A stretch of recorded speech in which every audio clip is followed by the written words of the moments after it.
I'm not so sure there are kidnappings. I'm not so sure there are actual kidnappings. I'm pretty sure there are just murders.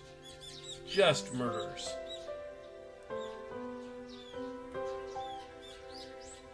This was the first time I'd ever woke with such clarity.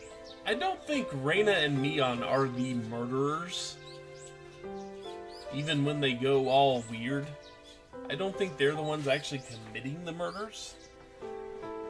I think they're just like the scouts. At least that's the feeling I'm getting. It was 5:59, just moments before my alarm would go off. I was amazed at the precision of my internal clock. You know, I have to say that it's kind of a mixed feeling whenever I wake up like 1 minute before my alarm. It's kind of a mixed feeling.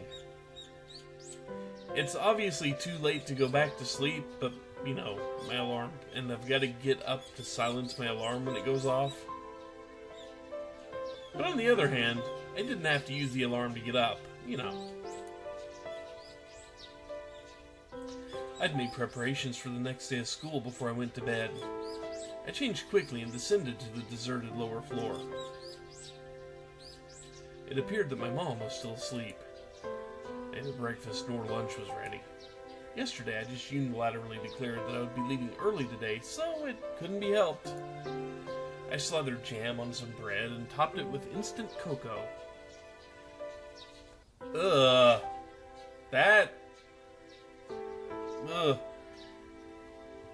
Jam on bread and then topped it with chocolate. Ugh. Yuck. That sounds kind of, ugh. Dude has weird tastes. Just as I was finishing up breakfast, Mom rose groggily from her slumber.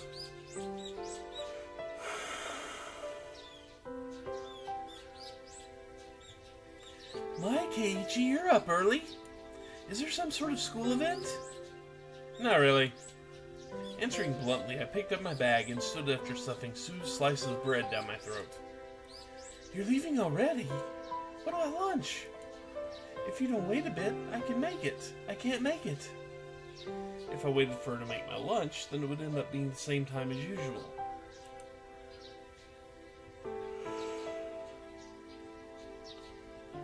If I did that, it would raise the chances of me running into Reina and Mion on the way. Mage was right about the cop. Kind of. Although I think he's kind of unwitting in the whole deal. Yeah, from today onwards, I was going to go to school alone. I'll be fine for today. What will you do for lunch? I'll slip out and buy some bread or something at the store. Really? Then here's some lunch money. Be sure to bring back the receipt. I took the 1,000-yen bill from Mom and slipped it into my pocket. It's pretty early. Is Reina-chan up this early as well? Nah, just me. Did you tell Reina-chan you're leaving early? I have no reason to tell her every little detail, now do I? Finding it difficult answering the onslaught of questions, I made an annoyed face. Tell Reina I went ahead when she comes. Hey, Keiichi, wait! It's not that I didn't trust my parents. I just couldn't rely on them. They couldn't help me, so I could only hope that they didn't get involved. It was safer that way. My mom's annoying voice was cut off by the slam of the door. For the first time since I moved here, I headed down the road to school, alone.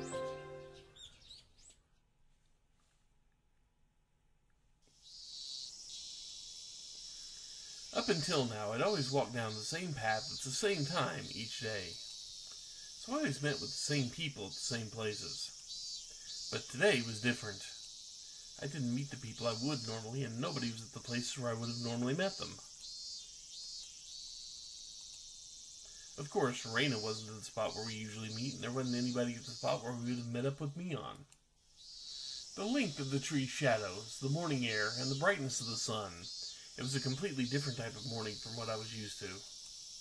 Without a doubt, it felt strange. This left me with the impression that I had destroyed the illusion Hinamizawa had set up for me before it had enough time to prepare all the props needed to deceive me. My Keiichi-kun! You're so early today. Is everyone meeting early this morning? The person who called out to me was someone we always passed by as they were taking a walk along the edge of the fields. Their name was... I forgot. Of course, this wasn't the spot where we usually passed each other. I woke up early today, so I thought it'd be a good change of pace. That's all. I threw out a random excuse. What about Reina-chan and Mion-chan? Are you by yourself today? Alone? Unprotected? Well, yeah. I was being asked the same type of questions my mom was asking, so I answered them in the same uninteresting, vague manner.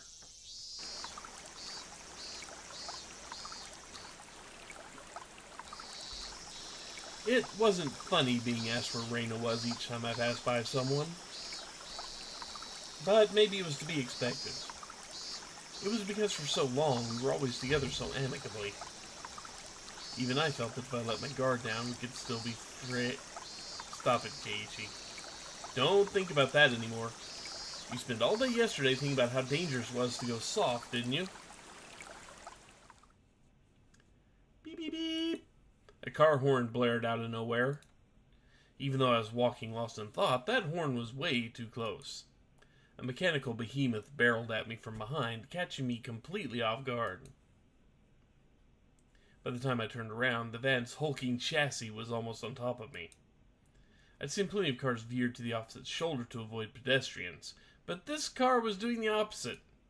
It felt like there was somebody on the opposite shoulder and the van was swerving in my direction to avoid them. That blissfully ignorant train of thought delayed me from realizing something much, much more important. That large mass was hurtling right at me. Was it going to hit me? The inside of my head instantly flooded with a painfully cold liquid. In that moment, the scene before me, no, time itself, had frozen. Off in the distance, along with the you hear Sabarudo! In the silence of that frozen moment, I compared the van, so close that I had no way to dodge it, and my body, the upper half, twisted awkwardly in order to look behind me. There was no way I could dive out of the way in my current position. If I lost focus now, this moment would unpause, and I would probably be plowed over, caught in this silly pose. Bend my upper body over towards the paddy by the side of the road. If I bent far enough, I'd get away with just being hit by the side view mirror. As soon as the thought crossed my mind, the temporal stasis was shattered by the deafening sound of the van. The side mirror struck my shoulder, sending me spinning off through the air like a top, locked in my contorted position. Splash! Sent tumbling through the air, I crashed into the muddy paddy by the side of the road. My entire body was soiled and drenched. But the choice I'd made in that instant was unmistakably for the best. I was covered in mud, but when the alternative was being hit by the car, it was the closest I could be to being unscathed. Rising up from the paddy, I had enough time in me to glare over at the stopped van and yell profanities at the driver. I'm not sure if he's able to see me, but the van sped off suddenly. Wait, damn it! This was what they call a hit and run, wasn't it? I couldn't help but continue yelling out profanities. The disgrace from being covered in mud hurt me more than any physical wounds. I slogged through the muddy paddy and made my way back to the road. This is a crime, god damn it! Shit, I'll track you down and sue you! If I go looking for a van, I'm sure to find it in this little village. The path I was on had rice paddies on either side, and it became so narrow that only one car could barely fit through. It wasn't a place you could tear full speed down in a car, let alone pass by pedestrians. Not only was it a narrow road, but the car just now was closer to my side of the road than the other when it went past me. Even as I cursed, I was desperately trying to suppress the dark cloud boiling up within me. This wasn't just a hit and run. That car just now was trying to run me over, wasn't it? Thinking back, I did feel like there'd been a car creeping up on me slowly for a while. That's right. As soon as I'd parted ways with that person taking a walk, I had that feeling the whole time. If it had wanted past me, then had no shortage of chances. Normally I would have felt suspicious and turned around sooner. But I was lost in thought, and I was kicking myself for not realizing it was there sooner. And then, when the path became narrow and there was no one else in sight, he floored it. If I had hesitated for even a moment, the result would have been no laughing matter. As the adrenaline rush from nearly being run over subsided, and the realization of just how terrifying the preceding events were sunk in, there was no doubt about it. That man was intentionally trying to hit me. A cold, viscous sweat dripped from my scalp and slid down my back before dribbling off. I struggled to avoid falling into a panic. There was still the possibility that this was really just an accident. Calm down, Keiji. But also don't be so naive, Keiji. Being that lax will get you killed next time. You need to always be on your toes. Don't give them any openings. If my enemy was really out to kill me, the next time they would use a more reliable method. If that time came and I was acting like I was now, I being covered in mud was the price I had paid for my own naivete. Covered in mud, but without injury. Not even a sprain. I guess this is what you call the silver lining. I began walking again, this time cautiously. I wouldn't even show a hint of carelessness. I had suspected only Reina and the others up until now. Now, it was because I had suspected them that I believed there were no other enemies. Oishi-san had said so, didn't he? There was the possibility that all the families of the village were involved. Yeah, slowly turning into Outlast 2 or any other game where it is literally you against the world. Was I really mired so deeply in this situation that I had no choice but to try to carry on as usual? Wouldn't it be safest just to hole myself up in my house? But the moment I abandoned my regular routine, everyone around me would abandon theirs as well. That was just too horrifying of a thought. I recalled the tales Oishi-san told me of when Hinmazawa was still called Onikakushi. A frightening tale of an entire village of demons hunting their prey, surrounding them, and eating them alive. One must not interfere with the demons. One must pretend not to see it. The enemy were numerous, all the village families. The villagers, with their unwavering faith in the curse, would do nothing to help me. The strong, sudden flash of sunshine made me slightly dizzy. I had no idea what was going on anymore. When I suspected it was the work of man, I would catch a glimpse of Oyashiro-sama's curse. And when I suspected it was Oyashiro-sama's curse, someone would poke their head out. What was coincidence? What was intentional? Who was my enemy and who was just a bystander? No, what I really, truly wanted to know was how did I end up with the proverbial bullseye painted on my back? Eventually, an answer in a form I could understand will appear. I don't care when that will happen. Because until then, I cannot die. That alone fueled my resolve to fight and will keep me alive. And the paranoia dial is now at 13.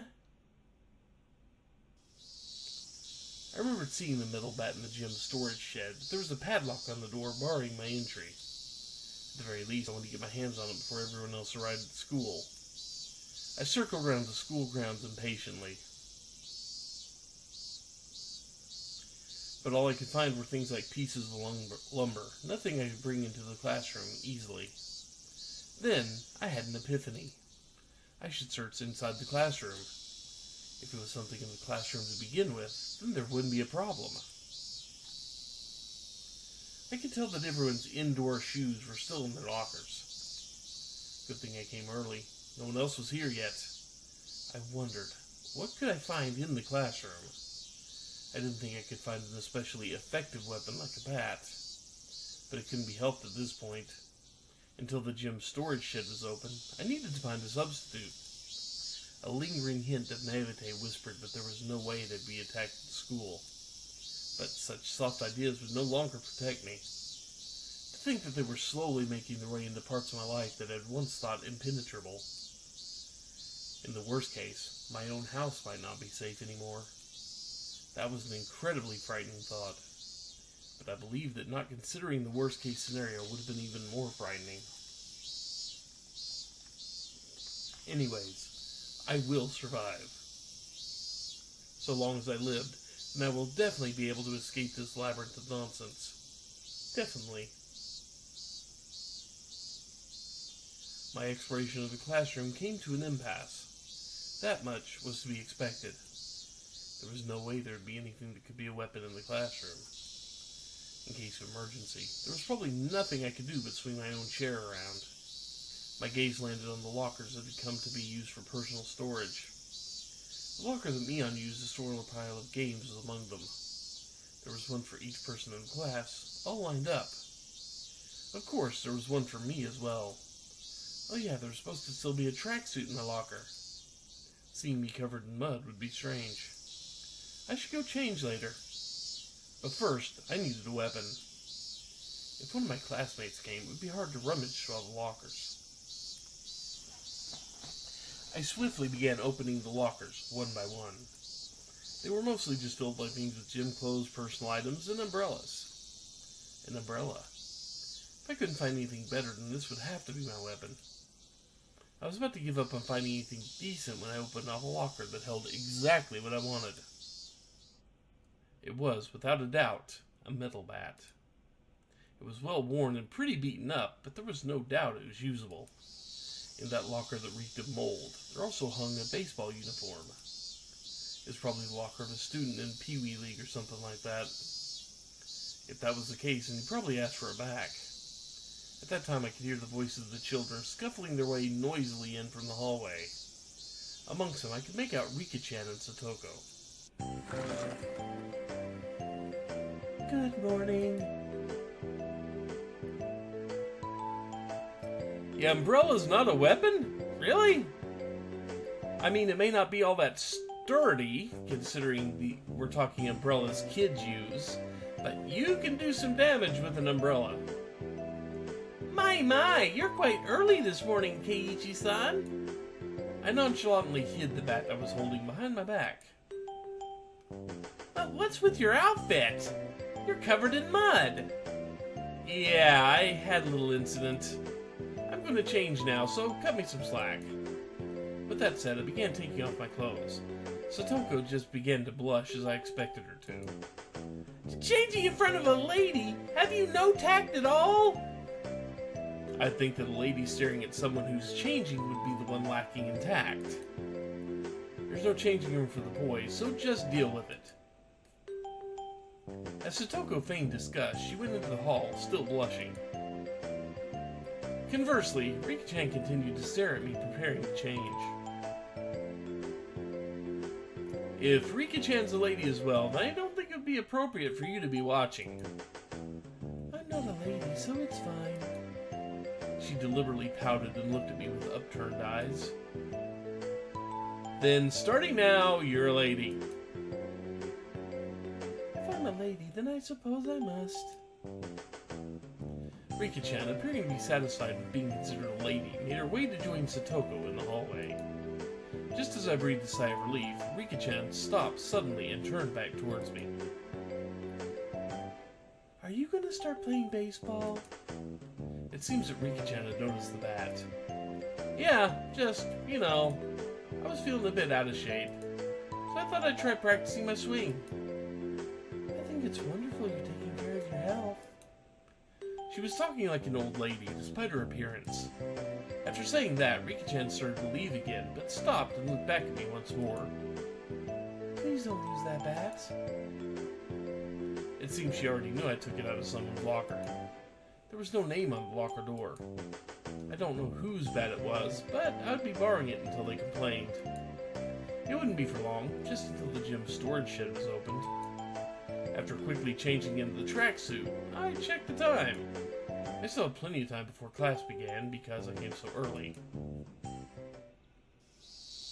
I took the bat in one hand and went out to the schoolyard. That was, of course, to practice my swing. I need to make it known I would always have a bat on me so I could practice my swing. At some point, the sunlight had become even stronger. Yeah, I wonder why she's talking like an old lady. Yeah, I wonder. Oh boy. Disregarding my classmates as they made their way to school, I took my position in the shadow of the school building. I wasn't the academic type, and I wasn't much of an athlete either. I might get muscle pain if I just suddenly started swinging. I should at least start out with some warm-ups. I doubt anyone would think I was doing something out of the ordinary, which was the exact opposite of my actual mental state. I gripped the bat and swung lightly. The bat was by no means light. The weight would make it a reliable weapon when I needed it to be. Of course, I could only pray that the moment I needed to use this as a weapon would never come. Just carrying it around could deter attacks against me. At least, that's what I'd hoped. Strike 3, you're out. Huh? Kei-chan? What are you doing? Being bombarded with such a hysterical voice, I jumped. Whoa, Keiichi-kun, you on the baseball team? The baseball team? The baseball team? It was Reina and Mion. I was surprised to hear you went off ahead. What are you doing, Kei-chan? Can't you tell by looking? I'm practicing my swing for the championship. You can say it's part of my diet if you want. Diet? Kei-chan, are you really that fat? Bet you didn't know. I actually have a beer belly. It's plump and jiggles. Plump and jiggles? Reina, you don't have to imagine something weird like that. To disrupt Reina from imagining something that vulgar, I ruffled her hair messily. Well then, I hope you make it to regionals at least. This old man will cheer you on. Regionally speaking, it seems that Oshima High is pretty strong. They say their South Bar, Kameda-kun, is amazing. Good luck! Seems they made me out of some type of local prodigy, but oh well. Well, if I really did make it to the championship, it would be a cinch. After all, I'd be the pitcher and catcher. I'd pitch the ball, then run past that ball I just threw and change over to being the catcher in a burst of super incredible explosive speed. I laughed dryly at the ludicrous image. Coming back to my senses, I smashed the bat against the ground. Damn it! What am I laughing at?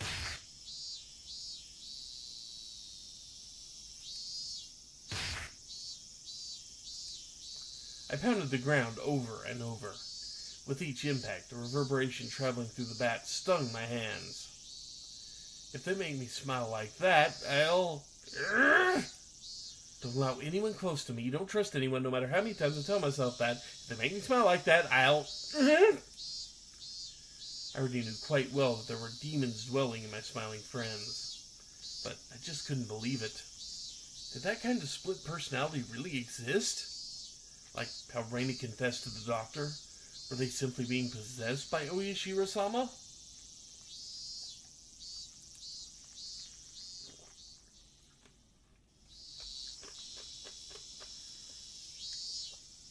In other words, did a supernatural being like Oyashiro-sama really exist? And was it possessing everyone to try to kill me? Yeah, that'd be wonderful. If only everyone were actually my friends all along and everything was all just Oyashiro-sama's fault. You damn fool, Keiichi Maebara! Come on now! I yelled out, drawing all the power from the pit of my stomach, and raised the bat violently into the air. Stop being so soft! As I screamed out with all my might, I beat the metal bat into the ground over and over. With every impact, my weakness was being beaten down. Smash. Forget. Smash. Don't be soft. I don't know if this is development. Seems like this is construction at this point. Stop that. Smash. Know your enemy. Smash. Like hell I'd let them kill me. My shoulders heaving up and down from my ragged breathing. I heard the first bell ring just as I calmed down.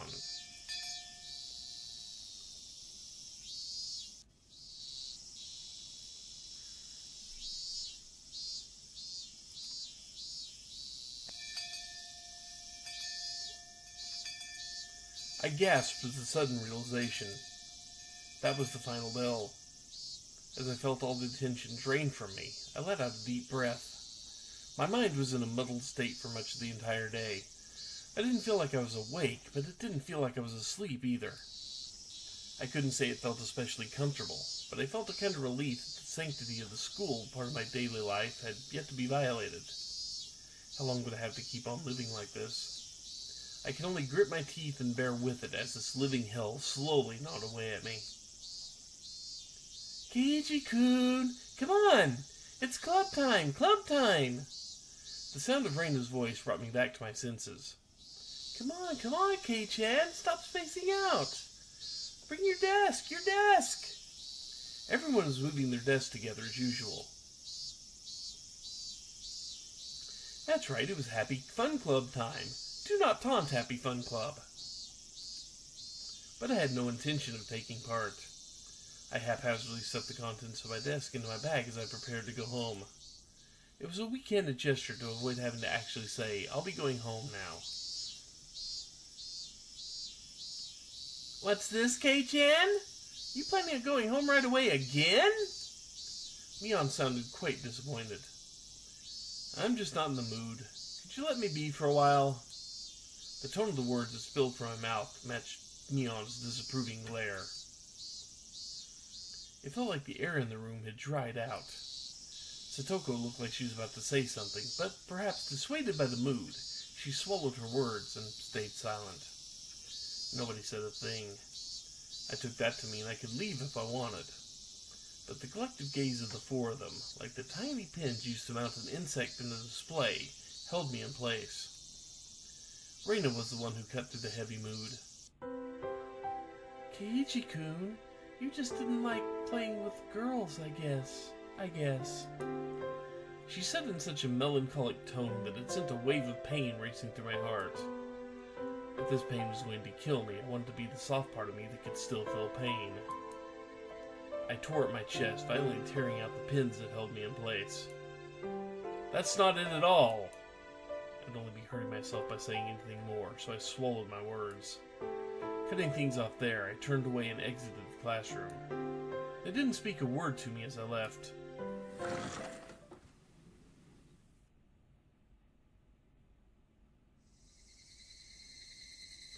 It was a long, dull trip back home, but I didn't lose focus.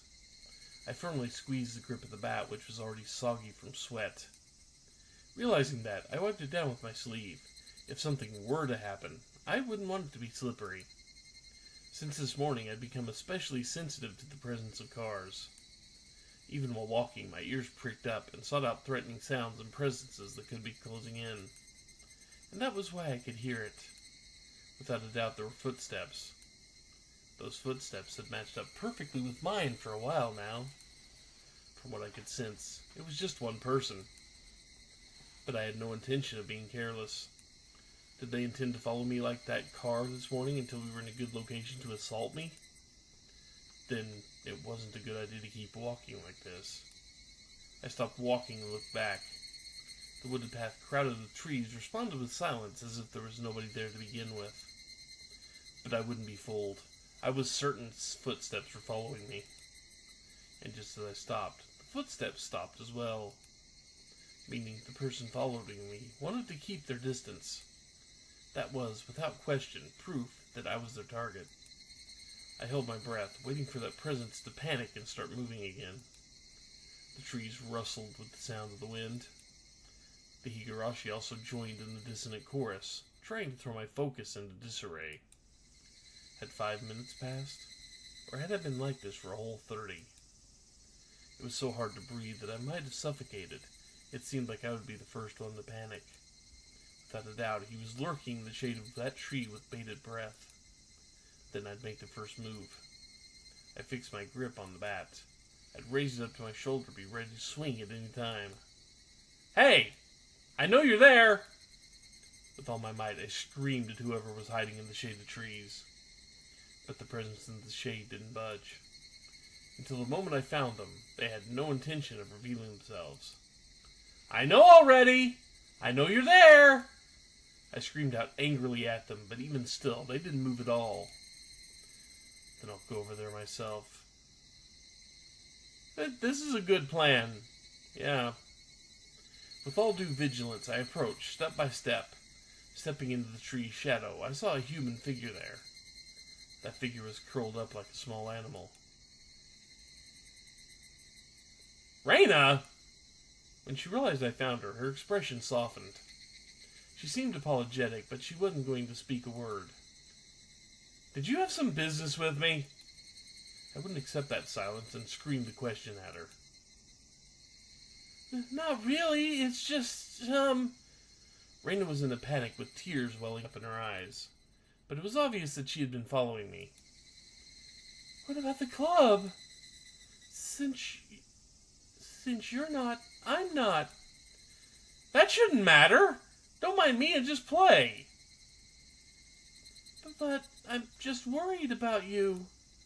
Thinking about how I'd been acting up until now, it wasn't hard to imagine that my behavior could have been perceived as, strange.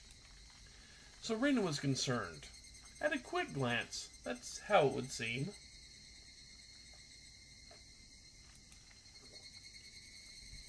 But I wasn't going to let my guard down that easily.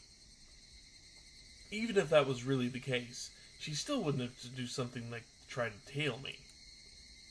She should have called out to me when I was leaving and gone out right with me. But Reina didn't do that. She kept her distance from me and matched my walking speed. On top of that, she matched the sound of her footsteps and deviously tried to hide her presence from me. Then after she realized I noticed she was there, she held her breath as she tried hiding from me. She wore a timid expression that would force one to take pity on her, but without a doubt, she was tailing me. "Stop following me!" How? Still glaring at Reina, I continued walking onwards. After I'd walked for a bit, she ignored my command and began walking again, so I yelled at her once more. "I told you not to follow me!" Eek! But my house is in the same direction. "Then walk ahead of me. I'll start walking once I can't see you anymore." Yeah, we're gonna trigger the boss fight, aren't we? We're gonna trigger evil Reina, aren't we? I moved out of the way and waved my bat violently to urge her forward. "I'd like to go home together with you." Making a pitiful expression, she meekly squeaked out the words in a voice she knew would cut into my heart. That agitated me to no end. I knew it was a lie. If you wanted to go home together, then you should have called out to me. Now you're just blurting out random lies. I'm sorry. It seemed that the seething anger within me was written all over my face. Even without me saying anything, Reina had understood what I was feeling inside. "If you get it, then go!" I swung the bat, urging her again to walk. Reina looked back and forth between me and the bat and started walking hesitantly, then stopped again. "Go on then, hurry!" "I'm going, so please stop with the bat. It's scary."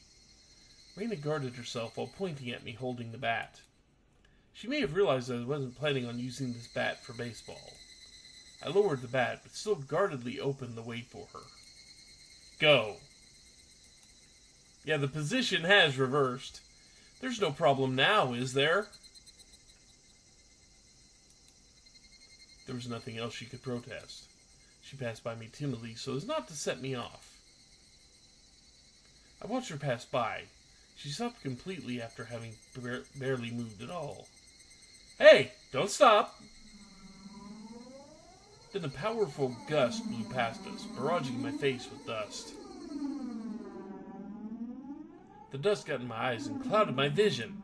While rubbing my eyes with my left hand, I swung blindly with the bat in my right, protecting the small opening I had presented. But Raina didn't even try to attack during that opening. Attack me? No, she hadn't budged an inch. I could tell from the sound of her fluttering skirt in the wind. As her shirt settled, so did the silence. At that moment, the voice inside me immediately warned me of impending danger.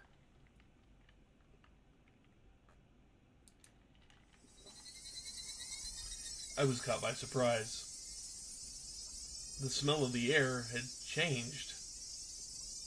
Without me realizing it, the air around me suddenly felt like a calamity was about to befall me. It was like the air suddenly became invisible concrete, like Raina and I were locked in this space. Raina didn't move an inch. Also unable to move, I stared at her back.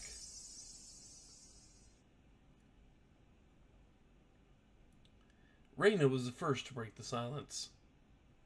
Instantly, she altered her stance.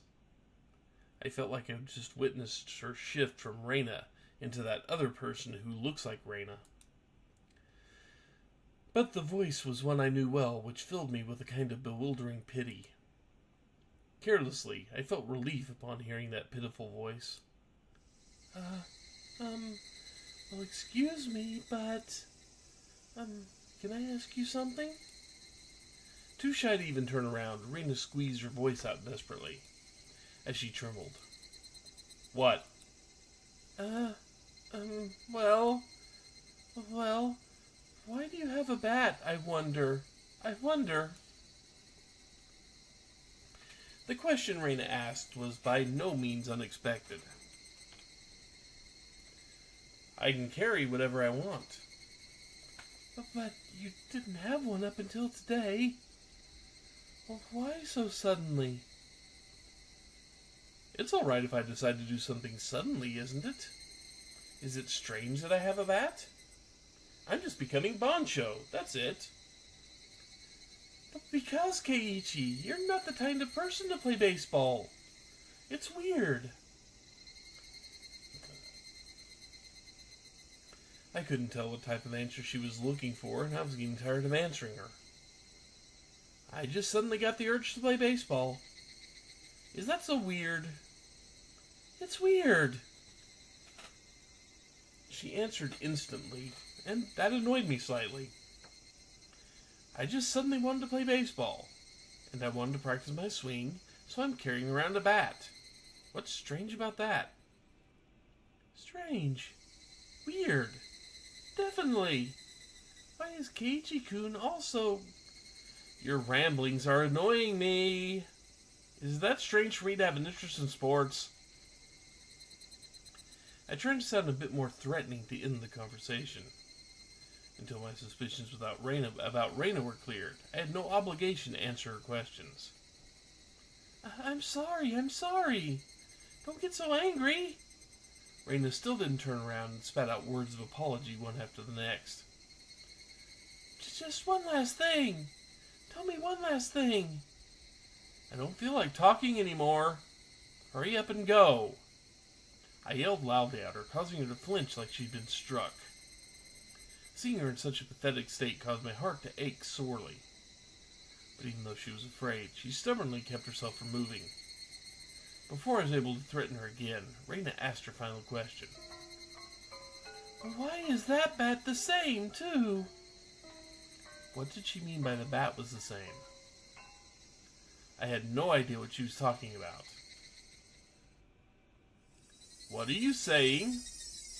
I mean, why is even the bat the same?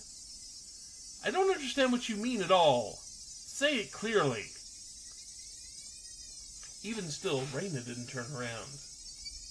After inhaling deeply, she screamed. I mean, why is even the bat the same as Satoshi-kun's? Satoshi being... Huh? Upon hearing that name out of the blue, I became dumbfounded for a brief moment. By Satoshi, did she mean the student who transferred out last year? Nah, that couldn't be. Rain had even tried to cover it up by saying she transferred, but Uishi-san told me quite clearly that he was missing. He was the student who sat at my seat up until last year. He was believed to have been demoned away by Oyashiro-sama's curse.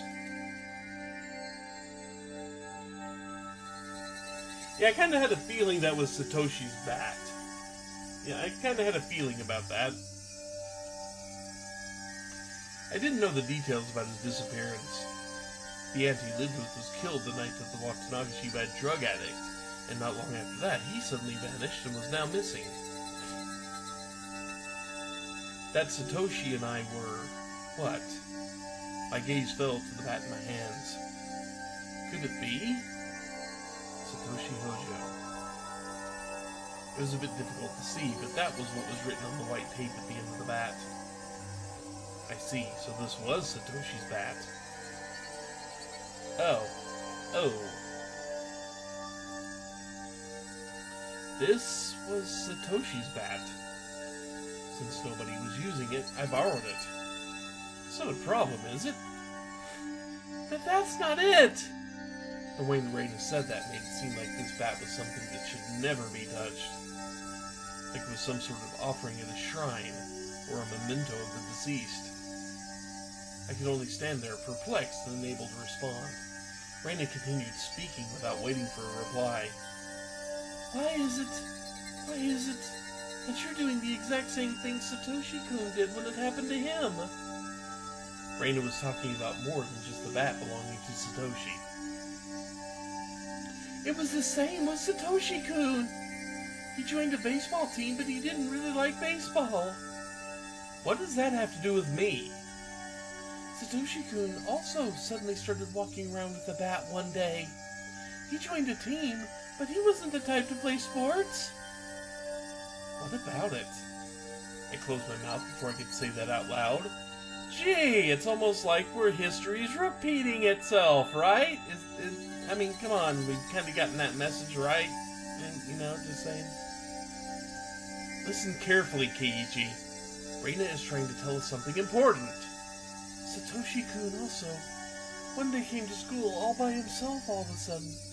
Just like Keiichi-kun. Then one day he suddenly started practicing his swing. Just like Keiichi-kun. Then one day he suddenly began carrying the bat around with him. Just like Keiichi-kun. Then one day he suddenly... Then one day he suddenly what? Reina had swallowed her words. Reina's sudden silence brought a hush back to the surrounding area. It was then that I could finally digest the content of the entire conversation. She was saying my chain of action was exactly the same as Satoshi's. What was the meaning of this? Up until now, I'd forgotten all about Satoshi. I'd never paid much thought to him in the first place. Not only that, I didn't even know anything of what he'd done. My actions today should have been my own creation after all the planning I'd done. But they had been the exact same as Satoshi's? Then Satoshi. No, more importantly, if both Satoshi and I reacted the same, then there was a really good possibility that what happened after would be the same. Reina, that day, what happened to Satoshi? Reina knew. She knew what became of Satoshi. Now, forget about what happened to the guy in the past. Reina knew what was going to happen to me. Answer me, Reina! Satoshi, what happened to him? With that, I grabbed Reina's shoulder violently and forcibly turned her around to face me. As I faced her, I felt a jolt travel through my entire body. Oh, good, you're back! Good. That's good. I told you, Keiichi-kun. It was that person I didn't know. At least, it definitely wasn't the Reina Ryugu I'd been talking to up until now. The voice just now didn't have a trace of the trembling or emotion that had been there before. Assuming control. That's more what I'm thinking. Assuming control. Eh. The amount of regret I felt for turning her around so carelessly was unsurpassed. The gaze that pierced like a cold needle in my throat. The smile on her face had invoked an image of having been carved out by a knife. Chills went down my spine. My mind froze under a layer of rime. Both of Raina's eyes pierced through mine, leaving me unable to look away. As if to remind me the fear from that time before, Raina brought her face close to mine, so close that I could feel her breath. Her face had filled my entire field of vision. Then, her sharply shaped lips grew even sharper, like the curve of a crescent moon. She grinned. I told you, Keiichi-kun. After a short pause, Raina repeated the same words again. Satoshi-kun, you see, transferred out. Transferred meaning what? What Raina meant must have been some new definition of transfer that I was previously not aware of. My throat and lips dried up. I couldn't even acknowledge what I just heard. All I could do was swallow down my own saliva. It would seem that Raina saw that as a nod. She pulled her gaze back and spryly stepped back 2-3 paces. As she did, my legs gave out and I fell to my knees pathetically. Raina and me on my knees underneath her emotionless smile. That had to be a very odd sight indeed. Seeing me in that pathetic state, she neither scoffed at me nor held out her hand. But I could neither stand nor escape with her gaze shooting through my eyes. There was undoubtedly a metal bat in my hand, but right now it was useless to me. I was like a fly caught in her web. Heavy sweat beaded all over my body. I could feel it dripping from my skin.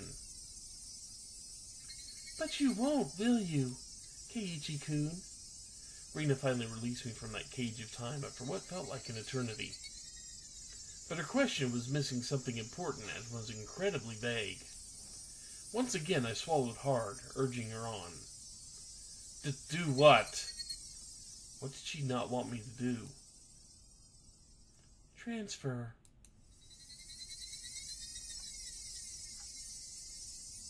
Oh good, we're ending on that face, are we? That's a face. Raina disapproves. -10.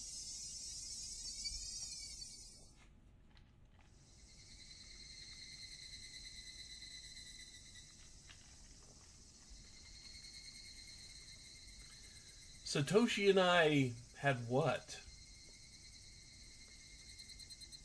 All my well-planned actions throughout the day turned out to have been nothing more than a reenactment of what Satoshi had done. Satoshi.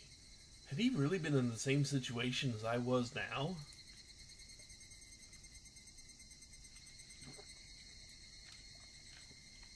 The friends he had gotten along with had changed suddenly, and for no reason, at least none that I had noticed. Planned to kill him? Then, fearing for his life as I am, he got a bat to protect himself and carried it around every day to practice his swing? And one day, suddenly... Excuse me, folks.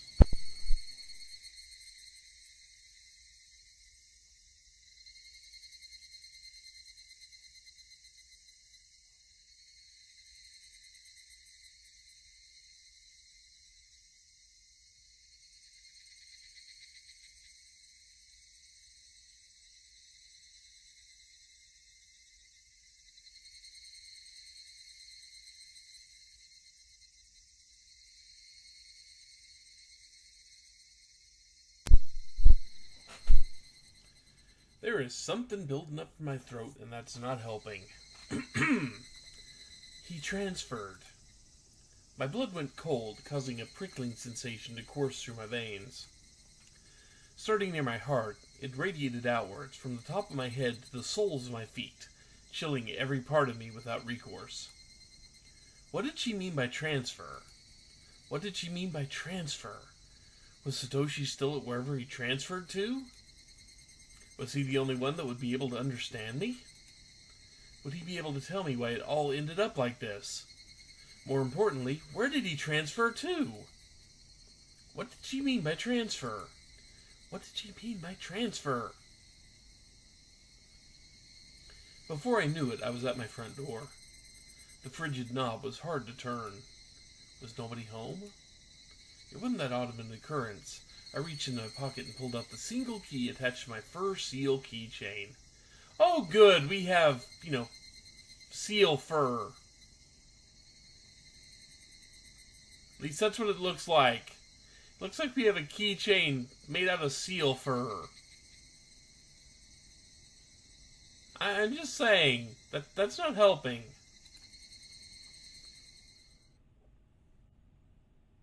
I stepped into the entryway. Just as I was about to take off my shoes, a chill ran down my spine. Someone had entered right behind me. Like a classmate messing around, standing right up against my back. You're kidding, right? It had to be my imagination. Logically speaking, it was impossible for someone to be able to hide their presence within my personal space all the way through the door. But there was undoubtedly someone behind me. Hey now, Keiichi!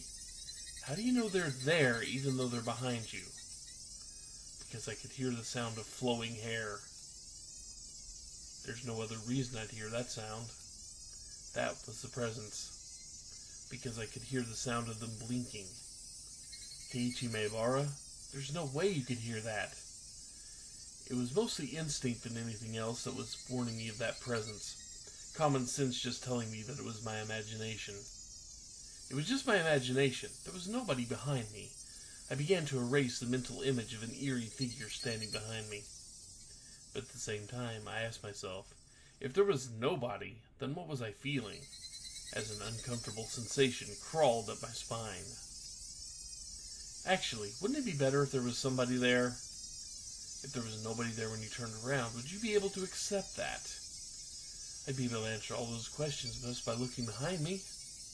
But I didn't have enough courage to even do that simple task. Right, I could try speaking to them. The person right behind me might answer me. It was a random thought. I didn't care how I went about it, just so long as I didn't have to turn around. If I had calmed down and thought about it, I would have known that wouldn't have solved anything. Yeah, common sense. Here? It's not as likely as you're thinking. Who is it? I spoke in such a hoarse, broken voice that I couldn't believe it was my own. I could almost feel them contemplating their response. I felt it. There's no way I should be able to do that. Calm down, Keiichi. It's all in your head. That time, I was certain I heard it. As if hesitantly trying to answer my inquiry, I was certain I could hear the sound of somebody inhaling. I heard it. I heard it. I heard it clearly. It was a girl. A young girl. I didn't know who, but a tiny speck of courage in me, however reckless it was, inspired a primal yet fitting solution to this current predicament. A scream! All the force in my body released from my lungs and through my throat, ceasing all thought processes in my head. Suppressing all my thoughts and emotions, I began to collapse like a house of cards, somehow managing to twist my body and look back as I did so. It was definitely there. Right there. Somebody was there. Until the moment I turned around, until I brought the area behind into my field of vision, they were definitely there. Falling face up, my eyes traced the remnants of the presence suspended in the empty space. It couldn't be. They were invisible. They looked like they weren't there, but they were actually still standing there. As I screamed, all the emotions I was holding back burst free in a violent wave. However, I was decidedly calm as my emotional dam collapsed. The turbulent wave of pent-up emotions was skillfully diverted into a torrent of aggression. The emotion was definitely required to extricate myself from the bizarre situation happening right in front of me. In my state of heightened lucidity, I entrusted my body to the fury. The metal bed held firm in my right hand as if drawn there by a magnet. A mid-level sweep would be the hardest attack to dodge. I remember reading something like that from a book about swordsmanship or something. I brandished my will to fight. The afterimage of that amalgamation of metal flashed as it swung from left to right, beating against the entryway.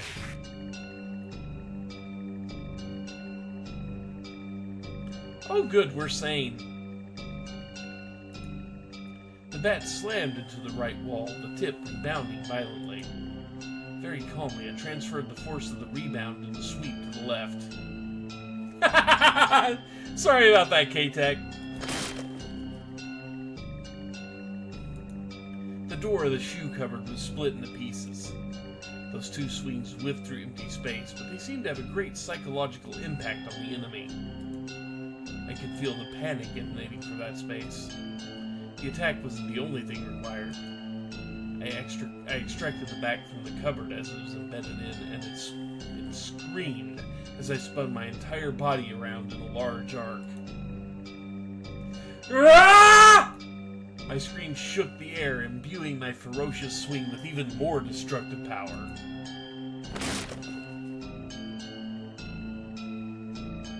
We're sane. Everything's fine. Without mercy or restraint, my violent strike, with certainly fatal force behind it, shattered the top of the cupboard. None of my attacks struck the enemy, but my ferocity had certainly seemed to impact them. Breathing heavily, my entire body soaked in sweat, the invisible enemy, there but not there, dispersed. When I was certain that the enemy had retreated, I locked the front door and latched the chain. No way. Had it only feigned retreat and was now inside my house? Once again, I channeled my aggression and searched the house for the presence. But it was gone. I had succeeded in fending it off. At that moment, the tension drained from my body, and I let out a deep sigh of relief. All the emotions I'd been holding back chaotically merged together and began to flood out. A hodgepodge of fear, accomplishment, and disbelief all mixed together and began to flow through my body. Unable to deal with each individual feelings, I beat them all back with the strongest, exhaustion. Even in this moment, I remained composed. After checking that all the doors throughout the house were locked, I went up to my room on the second floor and closed the curtains. I straightened my back and tilted my head back a little. After clearing my mind of all my idle thoughts, I managed to calm down even more. What was that at the front door? There was definitely something there. Thinking about it, maybe it was just an apparition I dreamt up in my confused state, but I really didn't think that was the case. Calm down, Keiichi Maebara. Compose yourself. But no matter how calmly I thought about it, what just happened wasn't the figment of my imagination. It was obviously a supernatural phenomenon, and without a doubt, something was behind me.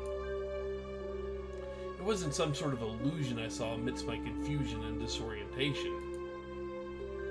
Proof? I had just one piece. When I asked who is it, they inhaled as if they were about to answer. That sound had clearly reached my ears. The situation I was in right now was still unclear.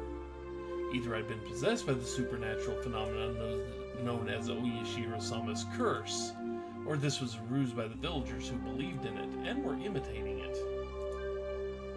Either way, their motives were unclear. The roundabout way it had been done was also still a mystery.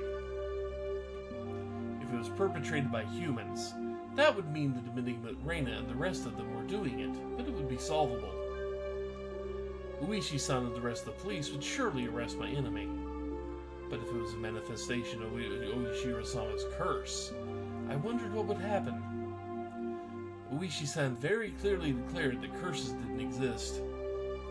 At that time, those words were pretty dependable, but as things were now, with the rising possibility that the perpetrators were not human, he suddenly seemed quite unreliable. Just now, huh? Good on that. If I told Uishi-san this was a work of Oshiro-sama's curse, what would happen? I couldn't imagine his reaction, but it would go without question that a void would expand rapidly between myself and Uishi-san. With me having so few allies to begin with, and not being able to confidently declare whether or not there was a curse or not, there was no merit to doing that. I better keep the facts of what just happened at the doorway to myself.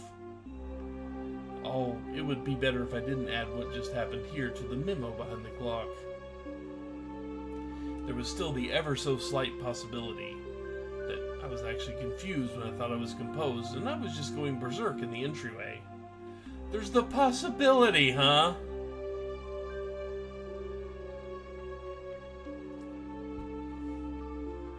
How wonderful would that be if that really was what happened? I'd be able to refute Oshiro-sama's curse. But if I denied Oshiro-sama's curse, then that would mean that admitting that Reina and the rest were the perpetrators. If I said that Reina and the rest weren't the perpetrators, then that would mean believing in Oshiro-sama's curse. By denying both of those, I would be admitting that I myself was losing it.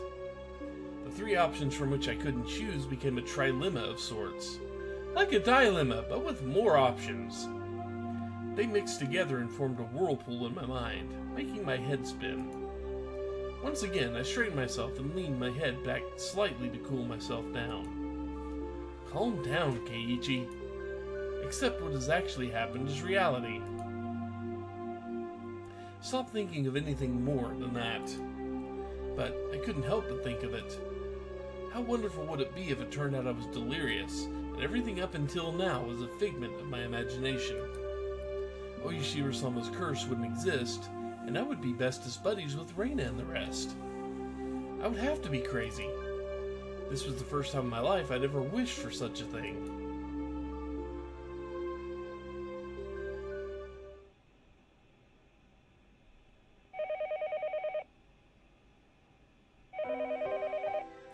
The phone rang noisily downstairs. Generally, there were no calls for me, so I never really answered the phone much. But since my parents weren't here, I had no choice. I squirmed off the bed and went downstairs.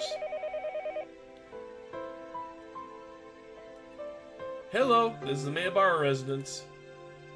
Keiichi, this is Mom. I intuitively had a bad feeling about this. It was because I thought she was going to ask me to go out and buy some things. So I took the initiative. What? I don't mind having instant noodles for dinner. There's still a lot of them. The other day we went out as a family and bought a whole case of cup noodles. I wanted to get a bunch of different kinds actually, but they refused since the individual packs were expensive. So instead I got a whole case of the mega-sized pork bone and ginger flavored ones I liked. But my parents didn't like strong flavors and didn't touch any of them.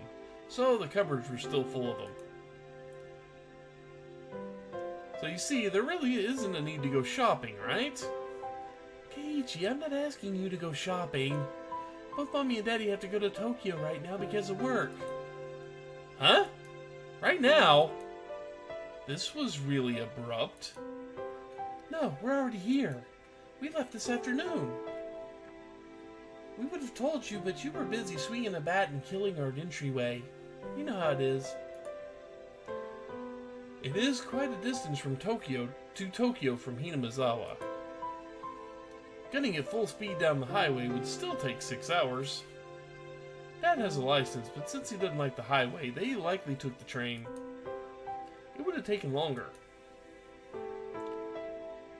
I'm thinking you might understand since you heard us speaking last night, but it has to do with Daddy's contract. Right now, things aren't going so smoothly. Now that you mentioned it, I did remember that they talked all the time how his job prospects weren't looking so good. Daddy's really sensitive about things like this, so if we leave things as they are, it will affect his work. Prior to my father's particular fragile artistic personality, his emotions change as easily as the fall sky. You could also just say he couldn't take criticism. But something like that can be done over the phone. Keiichi, this is your father's job, so can you support him a bit, please? Anyway, it's just faster to talk about it in person, so there wouldn't be any misunderstandings. As their son, there was nothing more I could say once they started talking about work. So we'll be back tomorrow night. Keiichi, will you be fine on your own? It's not like I'll die or anything, I think. Keiichi, you shouldn't speak so lightly of dying. If there's something troubling you, just talk to us. I believe Mommy will be able to help out. Yesterday I did bring up if I died rather abruptly, so I suppose they were a little worried. But really I was more depressed by the fact that nothing would be solved by telling them. But I didn't plan on dying. No, I have my bat. And I can kill an entryway just as well as anyone else can. At least not while I still knew nothing. I would never allow it. I won't die. I won't. I'll survive even if I have to gnaw my leg off. Yeah. See you then. Tomorrow morning, make sure to wake up. And eat your breakfast. And don't forget to take a bath and brush your teeth. Yeah, see you. And don't open the doors for anybody. Okay. Really, don't die. Not before we get home. Okay. The call ended like that. Sometimes my parents went off to Tokyo for business meetings. But Tokyo was far away. They normally did things by phone. The times they did go were normally planned out in advance. It never happened this suddenly. I couldn't say those circumstances didn't feel strange, or rather, unnatural. Anyway, I only needed to recognize the reality of the situation. That tonight, I was the only one in the house.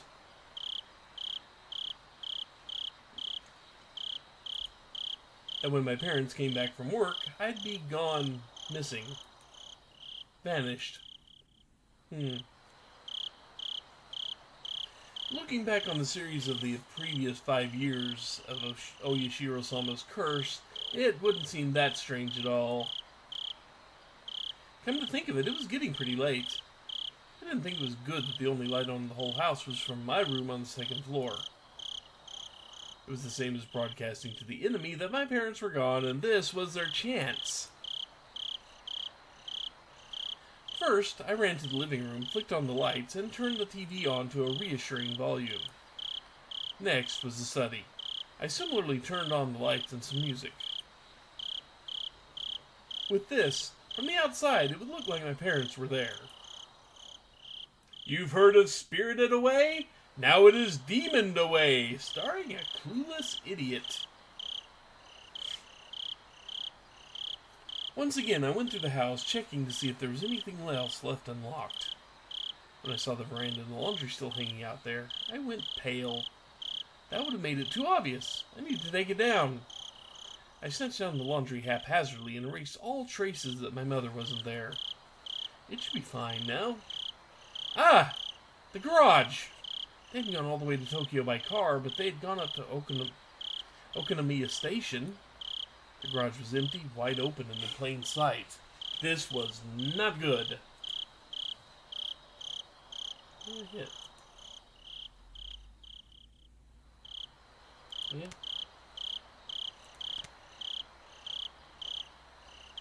Let my mouse drift.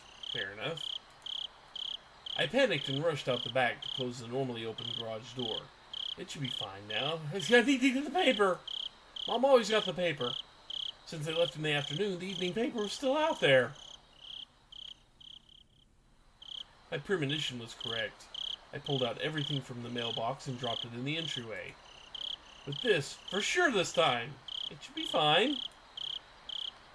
Come to think of it, leaving the cupboard busted like that from my little freakout was kind of bad. I'll just say I tripped and fell, and the bat I was holding smashed into it. Even so, just leaving it in the current state wasn't good. I should have cleaned up a little before Mom got back and scolded me. I wonder if there's a broom and dustpan in the closet. As I was going to get them, the phone rang once again. Hello, this is the Mayabara residence. Oh, is this Keiichi-kun? Is your mother around? She isn't here at the moment. You idiot, Keiichi Mayabara. Don't reveal that your parents are gone. You can follow up still. Calm down and take care of it. I think she'll be back soon. That wasn't a good response either. And I might say they'll call again or to tell her to call them when she comes back. And that's fine. It wasn't anything important. Well then, sorry for the bother. The scenario I feared didn't play out, eliciting a sigh of relief. That call was fortunate in more ways than one. I have to deal with more telephone calls coming in from my parents tonight. I was somehow able to deal with the phone call just now, but I couldn't continue to rely on such poor improvisation. I needed to make up a good story to explain that my parents were home, but couldn't answer the phone at the moment. They're having sex! Wait. They were making temper and couldn't step away right now. That wasn't good enough. They were sick and went to bed because they weren't feeling well. Was that going to be safe enough? I was thinking about it on the way back to my room when the phone rang once again. It was like they were calling because they knew I was going to lie. I didn't want to pick up. I knew I had to. I suspect my parents weren't there. I should just take the phone off the hook under the print since I realized that it was... But since the phone rang, I had to pick it up. I prepared myself and lifted up the receiver. Hello? I stopped announcing this was the Maybar residence. I had no reason to be kind to someone I didn't know the identity of. But unlike my uncouth voice, the person on the other side sounded goofy and lighthearted. Hello, my apologies for calling so late. Oh. Hello, my apologies for calling so late. This is Uishi from the Okonomiya bookstore. Uishi-san? Is that you, Maybar-san? Good evening. Good to hear you doing well. Wait just a moment, please.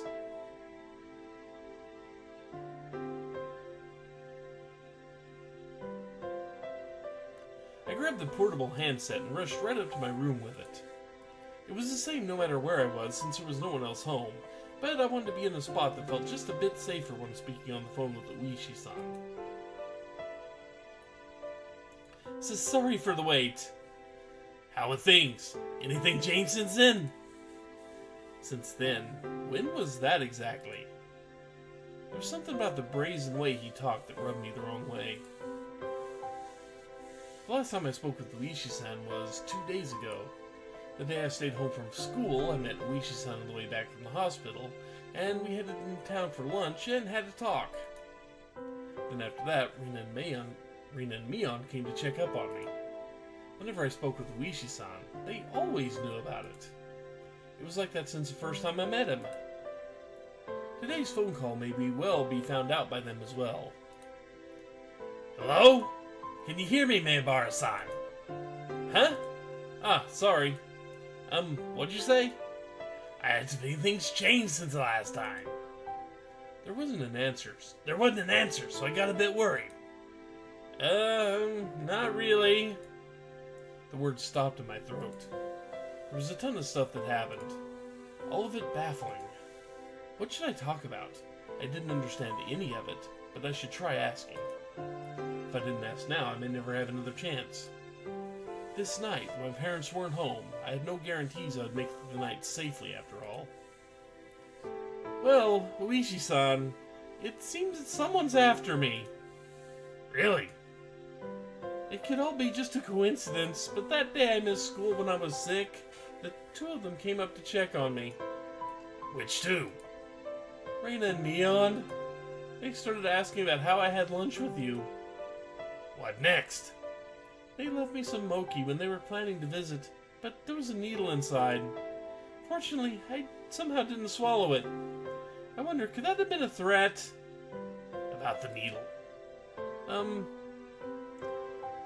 It was just one of those common sewing needles you see all the time. There was a hole the thread streamed through.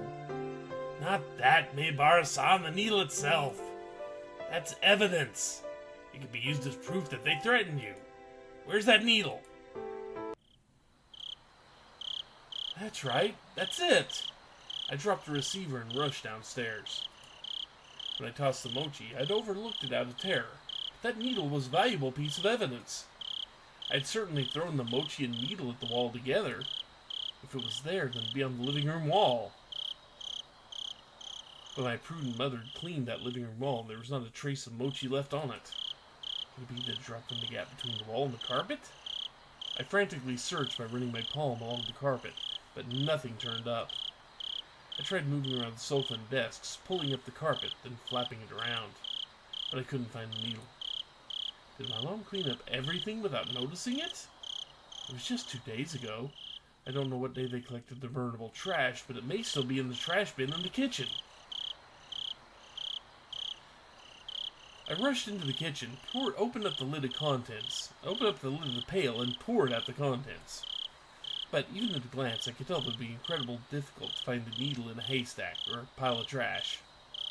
I was looking for a needle in a trash stack. I called that one, didn't I? I know, I'll try running my hand through it. That's a safe way to find a needle. It was a bit gross, but I was looking for a needle.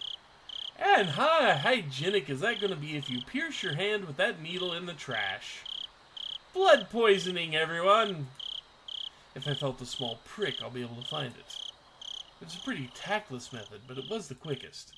I held my breath and started striking the pile of trash with my hand. Filth flew about. There was nothing more disgusting than this, but this was not the time to be concerned about such details. I continued on for a while, but nothing turned up. I wanted to search more thoroughly, but I was still on the phone. I shouldn't keep Ueshi-san waiting for too long. Later, when Mom got back, I'd have to ask her if there was a needle. I hastily began scribbling on the notepad affixed to the refrigerator with a magnet. Was there a needle? I scrawled the words with the red pen. Then I dashed back up the stairs where I had been keeping Ueshi-san waiting for far too long.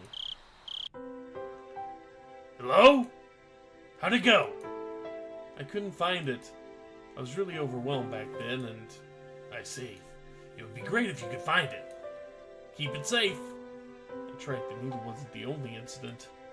I had to tell him about this morning with the hit and run. Also, Ueshi-san, that isn't all. Actually, this morning, that van was definitely aiming for me. I can say that without question due to the circumstances at the time. Did you see the license plate? I can search for it from here. Damn! I just flipped out yelling at him back then, but I didn't look at the plate. What failures on my part with the needle and the plate number? I was so focused on just protecting myself that I let some of the most important details slip out of my grasp. I punched my pillow, annoyed at how worthless I was. I'm sorry, I don't know much more than that it was a white van. None to fret about, Miyabara-san. Anyone may be shaken up after being hit. I guess all of this really isn't a coincidence, is it? Ueshi-san started to hem and haw over on the other end. I could imagine him folding his arms. Also, Reina's acting strange. How so? Well, Reina said on the way home today. Ask him why I was so much like Satoshi-kun. Now I could say it with confidence. That Reina knew what happened to Satoshi. She knew that there was more to it than him just simply disappearing. Reina knows. She knows something regarding what happened to Satoshi, the kid who was demoned away last year.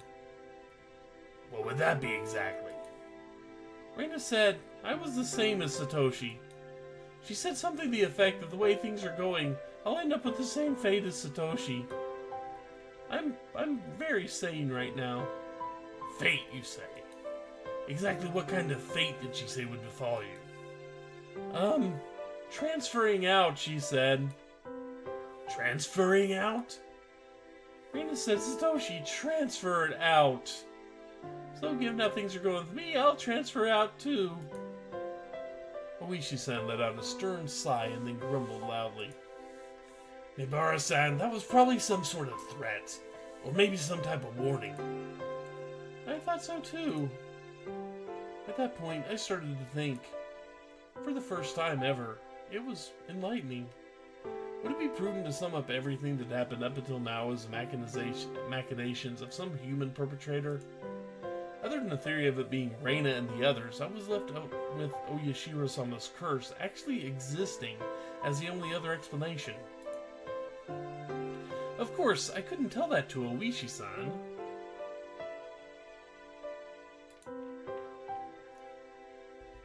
Except, Reina's strange behavior could be proof of either scenarios. Whether it was Oyashiro-sama's curse being real or everything being part of a conspiracy committed by all the villagers, Reina was involved. Reina had to know something. Reina was suspicious. What exactly was Reina? I couldn't help but think she was somehow involved with the prior string of mysterious deaths. I seem to recall that Oishi-san had admitted that he had dug into Reina's past a little. He was probably just downplaying when he said a little, meaning he'd actually dug pretty deep, most likely. I wanted to hear about Reina. I wanted to know what happened at her previous school, among other things that were still unknown to me. If Reina was somebody I should suspect, nah, not that. I wanted to know the truth. Tonight, I was alone in this huge house.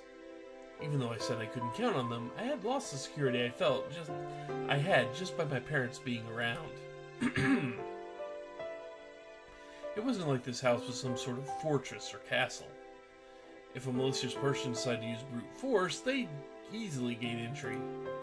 There were no other residences close to the Mayabara residence. No one would be able to hear anything, no matter how loud it was. I'd never felt as much resentment towards my father's artistic temperament and the fact that he had this house built in such a remote location as I did right now. I wondered if I would still be here by tomorrow morning. And then it all went to hell. I mean, further in. So I had to ask. Right now. Because I had no idea when the next chance would come. Oishi-san, I have something I wanted to ask about. Please don't keep anything from me. Sure, ask away. Even though he was so far away on the other end of the line, this was the most reliable he had ever felt. I wanted to ask about Reina. About what happened at her previous school. Actually, regarding Reina's... I noticed the sound had been going on for a while now. Oh, good, that's happening now. Since I was so focused on the call, I hadn't paid attention to it at first, but I finally realized it was the doorbell. The time was 7 o'clock. It was past the time the postman would be making delivery, and past any sensible time for a neighbor to be visiting. I considered just acting like no one was home, but that wouldn't be good. That would ruin all the work I put in making it look like my parents were home. I needed to answer the door. Hello? Mayabara-san! Sorry, someone seems to be at the door. I'm going to go see who it is. A guest. I see. My apologies. Should we end this phone call now? That would be a problem. No, I'll be back in a second. Do you mind if I just leave the phone on? It's fine. I don't mind. I dropped the handset on my bed and dashed down to the door. I needed to make up a good excuse to get them to leave. I had a hunch it was the lady who called right before Oishi-san did. In which case it would be one of the neighbors who's friends with my mom. I'll just say Mom isn't feeling well and went to bed early. That would be the easiest option. It'd be hard for her to ask me to wake my mom up if she's not feeling well. The bell continued to ring at regular intervals. If someone didn't answer after you rang the bell so much, you'd normally give up and go home, wouldn't you? Without removing the chain, I opened the door slightly and peered out at the visitor. A chill ran down my spine. I knew it. Somewhere deep inside, I'd prepared for this moment. I tried to escape by imagining it was the easiest person to deal with, one of my mom's friends.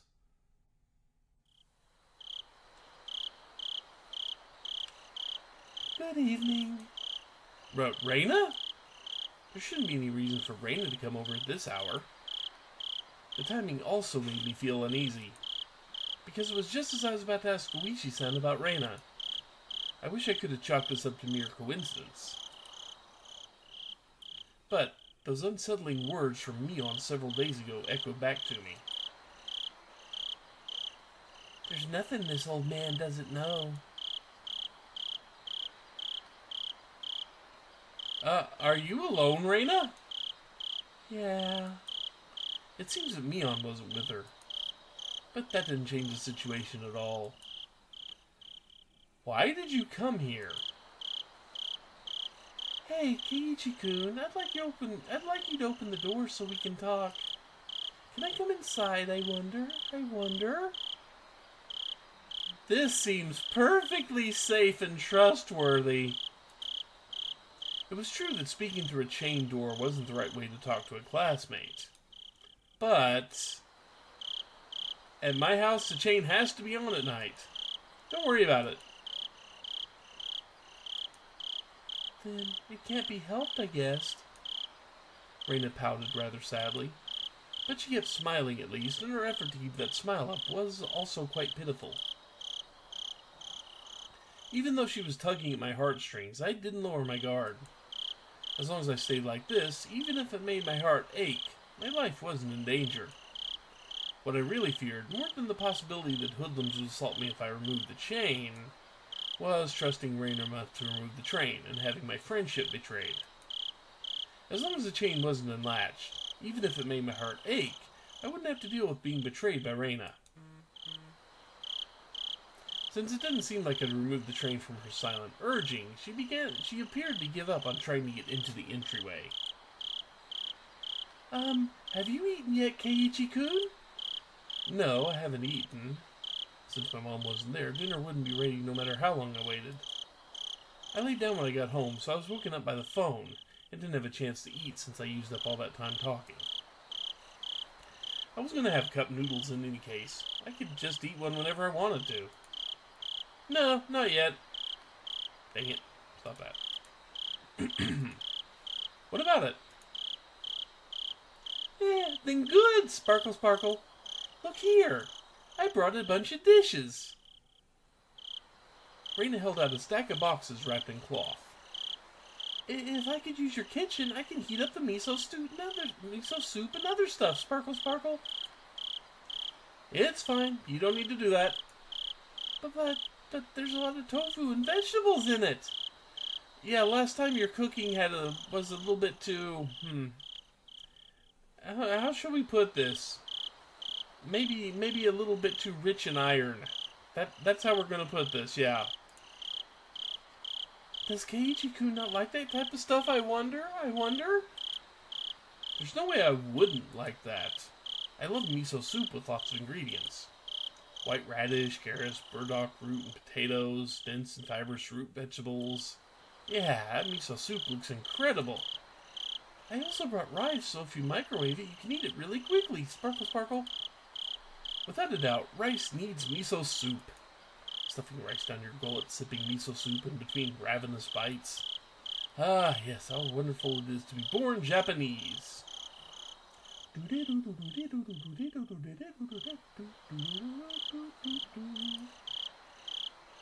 Also, I made some more pickles, Sparkle Sparkle. I made sensei pickles this time. Before I moved here to Hinamizawa, I scoffed at the mountain vegetables called sensei. But I was captivated by their charm the first time I tried them. Such a deep yet light flavor. The vegetables from the supermarket were tasteless and bland compared to these. If you had to describe them, then they were the vegetables for the uninitiated. To become an expert such as myself, you first had to partake of sensei. It was common knowledge around here that the Ryugu's family's traditional pickles were wonderfully delicious. No matter what type of pickles they were, they'd go so well with that fluffy white rice. Dude, thank her for the food. Tell her to leave it by the door, and you will heat it up soon. Send her on her way. Leave that at the door, and then send the bomb squad after it. And also... But wait, there's more! It's not sold in any store. So delicious. It just seems so delicious. Farewell to my unhealthy subject who said he'd make do with cup noodles. Raina appeared to be in good spirits, and she was offering such a delicious-sounding dinner. The stress evaporated from my gut, and hunger reared its voracious head. At the same time, my awareness of Raina suddenly dwindled. Raina did say she was alone. It shouldn't be a problem letting her inside. Then, the possibilities of laced poison still hadn't been ruled out. At that moment, a cold chill ran down my spine once again. I couldn't understand why a sensation had occurred just then, but the voice inside me was sounding the alarm. This happy Reina, speaking of this charming dinner, was dependent on one premise. And that premise was that tonight, dinner hadn't been made at my house, meaning it was under the assumption that my mom, who should be making it, wasn't there. At any normal household, 7 o'clock would be around the middle of dinner time. If my mom were here, we'd be eating dinner around this time as well. The fact that she brought over all the makings of a meal at this time was inherently strange. Unless she knew. Reina. Did she know that my parents weren't home? But there was also the chance this was a bluff. I turned on the lights and a bunch of other stuff to make it seem like my parents were there. There was a chance that Reina was unsure if my parents were home. But I had to wonder. The laundry, garage, the evening paper. There were plenty of signs of them being hastily tidied up. It was hard to say that Reina didn't have a chance to determine if my parents were here or not. But there was no reason for me to confess that right now. I should try holding on to that fact as long as I could. First of all, the chain was still latched. As long as I didn't take it off, Reina wouldn't be able to do anything to me. Have you not heard of guns? I'm just asking. I'm quite grateful, but dinner will be ready pretty soon. Huh? Is that so? Is that so? I know you went through all the effort and everything, but well... Unable to think of a good way to refuse, my words trailed off weakly. But some of this could work as side dishes, I think. I'm sorry, we have more than enough already. My mom always makes quite a few sides. So... Huh? You have side dishes? With a smile that bordered on a cringe, I dodged her questions apologetically. But the feeling I tried to ignore began creeping up my back again. I spoke as if my mom was sitting down dinner right now, but it didn't mesh well with what Reina was saying. Reina was talking as if she was aware of some obvious fact. And that fact, I was aware of it as well. So Keiichi-kun can cook! What did you make, I wonder? No, well, it's not that Reina had assumed out of nowhere that I had made the dishes. No, not so much that I'd made them, but rather that my mom hadn't. Did you really make them? The side dishes? Did you, Keiichi-kun? It wasn't me who made them. My mom did. No, she's making them. Right now. So you see, I'm sorry, but I can't eat what you brought. Reina fell silent at that moment. At that moment, I felt that the light had suddenly disappeared from her eyes. How about I try guessing what Keiichi-kun's dinner will be? It doesn't matter what I'm going to eat. Let's see... The conversation might appear natural at first glance, but Reina was firmly in control. It felt like I was being interrogated. Your dinner. I wonder, is it something that can be made with just hot water? Hey, now stop it with the insults. I can't believe you belittled my mom's extravagant dinner like that. Tickets sold out, full capacity already. It's that amazing. I tried my best to put on a strong front, but I couldn't grip my teeth quite right. So instead I looked like someone who was borderline hysterical. But Reina showed no reaction whatsoever, even to that silliness. Keiichi-kun, did your mother really leave you dinner? No, you see, she didn't leave me dinner, she's making it. Right now! It's almost time for dinner! Reina had taken that assertion of mine, that my mother was home and making dinner right now, and was completely ignoring it. I could tell that the more I panicked, the colder Reina became. Hey, Keiichi-kun. At that moment, an uncomfortable chill crept in from the gap in the doorway. Is your mom home, I wonder? I couldn't keep up this charade anymore. Reina, she knew full well that my parents weren't home. But I'd come too far to admit that now. Anyway, my parents were there, and we'd be having dinner soon. That was the situation I'd concocted. So I answered. I told her she was here. She's here? Of course she's here! I could feel the humidity drying out from the surrounding air. Reina's eyes were becoming even more frigid, piercing me with their gelid glare. glare. Huh? What do you mean? I tried acting casual, but that facade was torn off me the instant I looked into Reina's eyes. That look, it informed me of Reina's response faster than she could open her mouth. Why have you been lying to me, I wonder?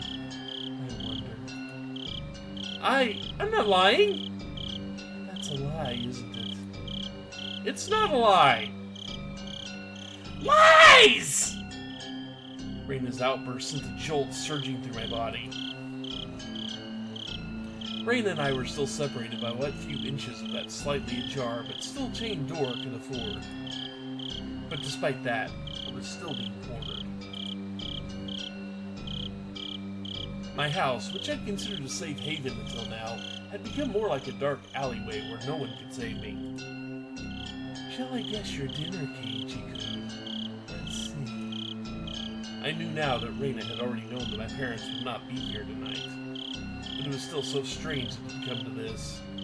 Even if she somehow knew that my parents weren't home, there's no way she'd be able to guess what I'd be eating tonight. But Reina said she'd guess. How could she guess it? How could she know it was instant cup noodles? That's right, isn't it? That I was going to eat? Wait, the cooking repertoire of a man who can't do housework is probably nothing but cup noodles after all. Looking at this statistically, it was the most probable answer. That didn't mean she was guessing. I don't think you'll be full with just noodles. I think having rice and stuff will definitely hit the spot. Calm down, Keiichi Maebara. This was just coincidence. Reina was just reading certain tells of mine. So the fact that she was inferring what I was thinking alarmed me. But it wasn't as if she was actually reading my mind. If it was being read, then she was a demon. No, not a demon. Things like that. They couldn't possibly exist. Do you like them? Do you mean noodles? No. Reina indicated that the point my answer was addressing was wrong. Her rebuttal was so short that I momentarily didn't understand the words Reina had spoken. Sorry, Reina. What did you say just now? Huh? About what? Just now. You asked me if there's something that I like, didn't you?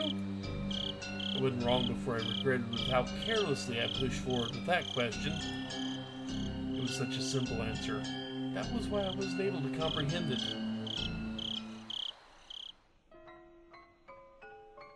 Pork bone and ginger flavor.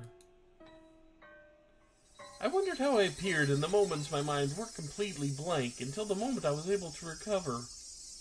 As my field of view began to distort, slowly swirling in a counterclockwise direction, I lost all sense of balance.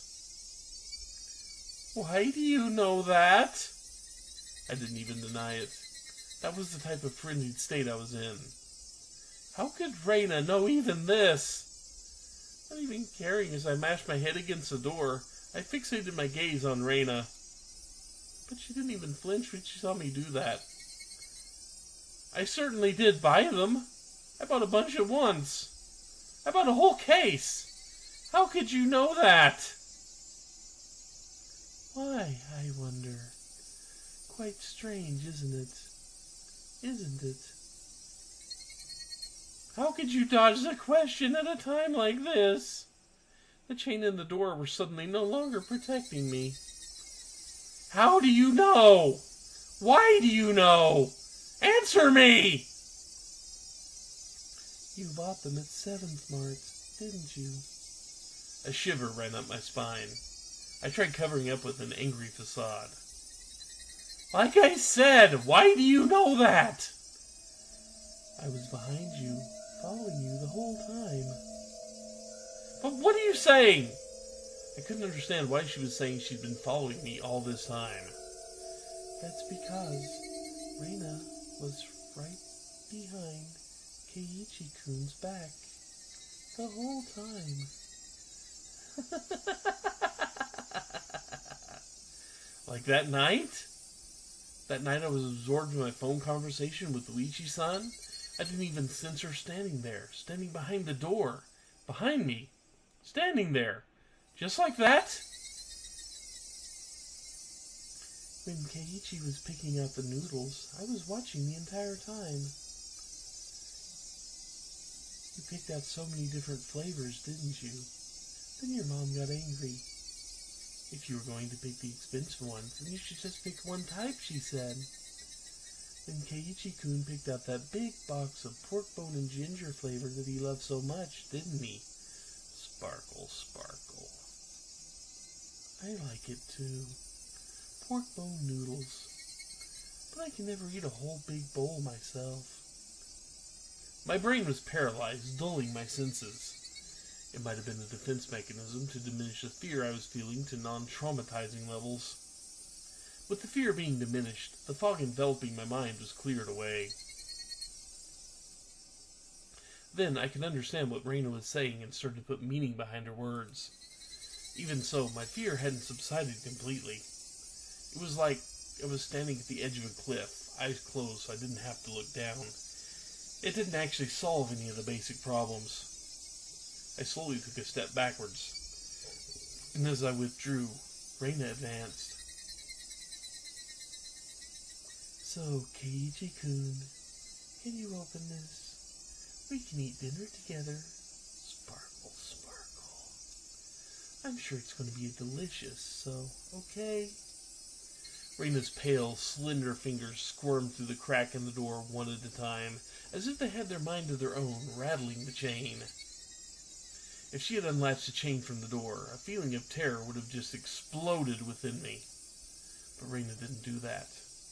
She was simply imploring me to remove the chain. She was doing her hardest to light the fuse to the powder keg in my heart, trying again and again. Clatter, clatter. But it doesn't light. It doesn't light. Open up? Open up? Keiichi-kun? Please go away! I beg you! Please, go away! How can you say something so mean, I wonder? I wonder.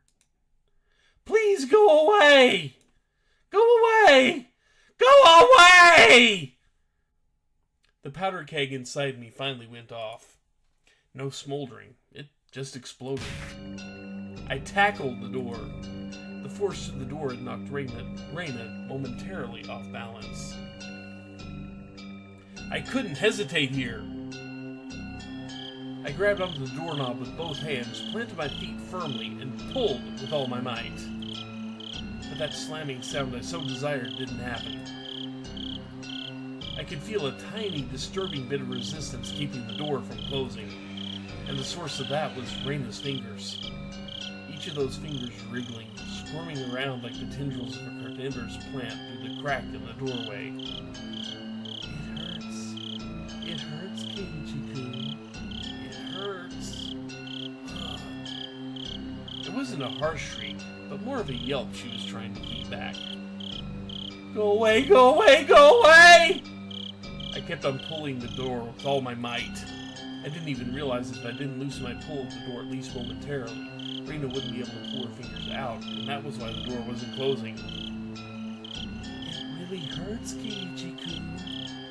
I'm sorry if I was messing around too much. Ah! I didn't care one bit for her apology. No matter how much she apologized, it didn't change any of what she'd done up until now. It didn't change anything. It hurts. It hurts. I'm sorry. I'm sorry. I'm sorry. Go away! Go away! Go away! Reina couldn't leave even if she wanted to because I trapped her fingers. Reina's white fingers had become deep red and were no longer even squirming. I'm sorry. I'm sorry. I'm sorry. There's an anime of this, isn't there? I mean, a full-blown, oh god, the scene. This would be an interesting scene to play out in an anime. Go away, go away, go away! I'm sorry, I'm sorry, I'm sorry, I'm sorry, I'm sorry. Reina's apologies were occasionally twisted with pain, but like a broken record, she was intent on repeating it over and over. Go away, go away, go away, stop it, stop it, stop it, stop it! I pulled on the door even harder. Finally, Reina's fingers were somehow able to slip out from their imprisonment in the doorway. The moment that it happened, the door closed soundly, and I could hear the thud of Reina falling on her butt on the other side. I locked the door immediately. It made a loud clunk, voicing my rejection to Reina. I'm sorry. I'm sorry. I'm sorry. I'm sorry. Keiichi-kun, I'm sorry. Open up, Keiichi-kun. Reina leaned against the door, apologizing profusely, and nothing else. After confirming that I was sufficiently sealed off from her, I trudged away from the entryway. On the other side, I could still hear Reina echoing her apology. I'm sorry. I'm sorry. Those pitiful words, they would be forever seeking my forgiveness.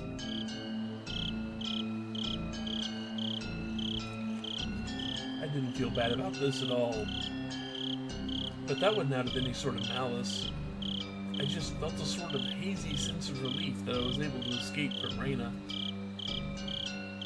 Before, Mion had threatened me at this doorway, saying there was nothing she didn't know. And just now at the same place, Reina told me the same thing. My feeble attempts to disguise the fact my parents weren't home had served no purpose from the start. I should have just pretended to be out and not even opened the door. But they would know that too. My meager plans hadn't helped at all.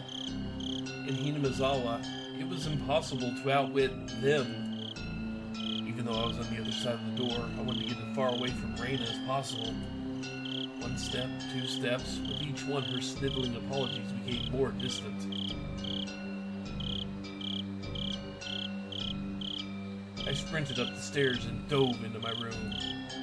As you would expect, I was finally no longer able to hear Reina repeating her endless apology. Diving into my bed, I was startled by the hard lump I felt. There was something in my bed? Forgot your phone, huh? It was a receiver. I finally remembered. I was in the middle of a call with Uishi-san. Looking at the clock, apparently not much time had passed since I went downstairs. Could it be that my clock had run out of batteries? I had talked with Reina for so long. How did almost no time pass? But the hand on the clock was ticking forward one second every second as usual. As I put the still warm receiver to my ear, time, which felt frozen, began moving once again. Hello? Uishi-san? Sorry to keep you waiting. Nah, not at all. I didn't wait that long. It became apparent that the amount of time that had passed between myself and Uishi-san was different. Over the phone, I could hear an energetic voice from a sports program or something. It drove home just how far away Uishi-san really was. Reina came just now. Did she come to play? I wasn't confident that I could coherently explain the situation to Uishi-san. But I didn't need to right now. Right now, I needed to know about Reina. That's right, I was planning to ask Uishi-san more about Reina, but Reina's little visit had interrupted the conversation.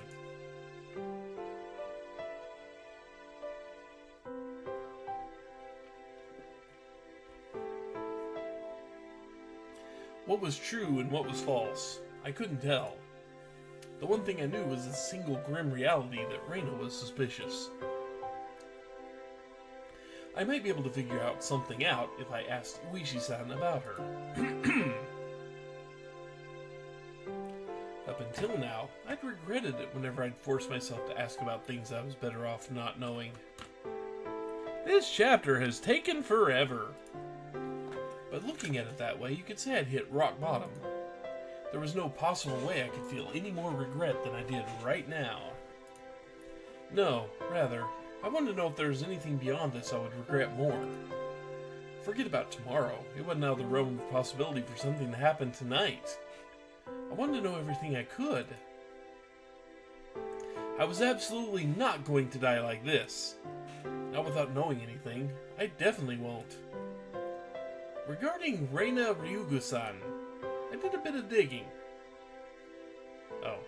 Regarding Reina Ryugu-san, I did a bit of digging. Yeah, well, it wasn't much. I understood that Uishi-san was talking in circles. A bit meant I dug so deep it'd be hard to discuss with you since you're a friend. I wanted to know everything from your research. I don't think you'd be very interested in what I have to say, though. Uishi-san... I spoke as calmly as possible to Uishi-san, who was continuing to avoid the issue. And then I said it. I think Reina Ryugu is suspicious. Even if the past incidents were from Oyashiro-sama's curse, Reina Ryugu is involved. Do you have some sort of proof that makes you believe Reina-san suspicious? The manner in which Uishi-san spoke became very firm. I don't know, kinda like the needle she left for me in the mochi? Something like that. Do you have some sort of proof? That was him talking as a detective. I only have circumstantial evidence. I see. I could tell even over the phone how disappointed Uishi-san was. Pulling on the fishing line when he felt the bite only to reel in bait. Disappointed but ready to cast the line again. That's how it seemed. Uishi-san, you can't do anything without physical proof, can you? What I meant was, you can't come and save me without proof. I stuck that barb in there. As Uishi-san loved roundabout ways of saying things, he understood me just fine. It's fine, Miyabara-san. I'll protect you. That was not the least bit reassuring. Uishi-san was just using me to continue his investigation. I was just going to get killed, and my corpse would be an important piece of evidence. That's all I was to him. Whether I'm alive or dead may be of no concern to your investigation, but it's all over for me when I die. Uishi-san went silent on the other end of the line. That may have been too blunt, but I didn't care. All I needed to relay to Uishi-san was that I was currently in a very dangerous position. So please, tell me. Tell me about Reina. Satoshi transferred out. Not too far in the future, I'll probably also do what Reina called transferring out as well. But you won't be able to find my corpse. You haven't even been able to find Satoshi's body yet. Alright, Miyabara-san, please calm down. I was already suppressing my agitation, even without Uishi-san having to tell me. It wouldn't solve anything if I continued to scream about my mistrust in the police. It would seem that I could only depend on myself and the bat Satoshi left behind to protect myself. Then I at least wanted to know about what happened before Reina transferred schools. You're aware this won't be very interesting, right? Uishi-san, realizing my resolve couldn't be swayed, finally caved. Right now, there is nothing I will find uninteresting. Please. There are a few things I need you to agree to. Okay. Please keep this confidential. Also, part of this may be speculation. Not all of it may be true. Are you still interested? It might not be true. I don't understand what you mean. There isn't one main investigation for the mysterious chain of deaths in Inabazawa. Each one is treated as its own individual case. Thus, Reina Ryugu has never been linked to any of the investigations. Basically, you see, this is an investigation of Reina done by the police, and as a personal inquiry is what you're telling me. This'll make things a lot quicker since you understand. All of it is from either phone calls or meetings and interviews, so they aren't corroborated. I'm asking you to take this all with a grain of salt, is what I mean. Do we have an agreement? All of it is just from what you heard. Yeah, my apologies. It's all my personal investigation, you see.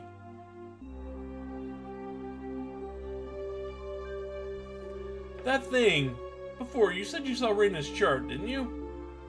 I'm sure I heard you say that. Uishi-san paused for a moment on the other end of the line. I told you that too. Please pretend you didn't hear anything about that. I didn't care about Uishi-san having certain obligations or responsibilities. I also didn't care if there was no proof. Even if they were just rumors, there's no smoke without fire after all. Please tell me, Uishi-san. Understood. So Oishi-san finally opened those tight lips of his. It seemed that Reina lived in Hinamizawa a long time ago. She had moved to Ibaraki Prefecture after she finished elementary school.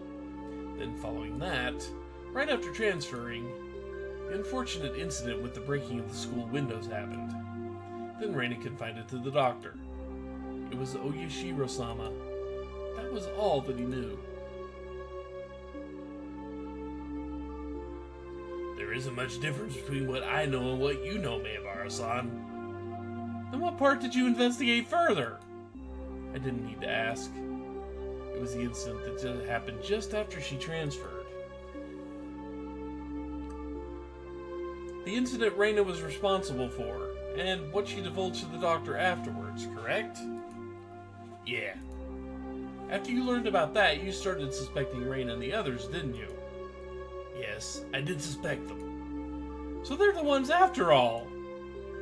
No, that's not what I meant by suspect them. Oishi-san was the type of person to say things with confidence, but these particular words were less than reassuring. Then, who did you suspect? That it was Oyashiro-sama. Huh?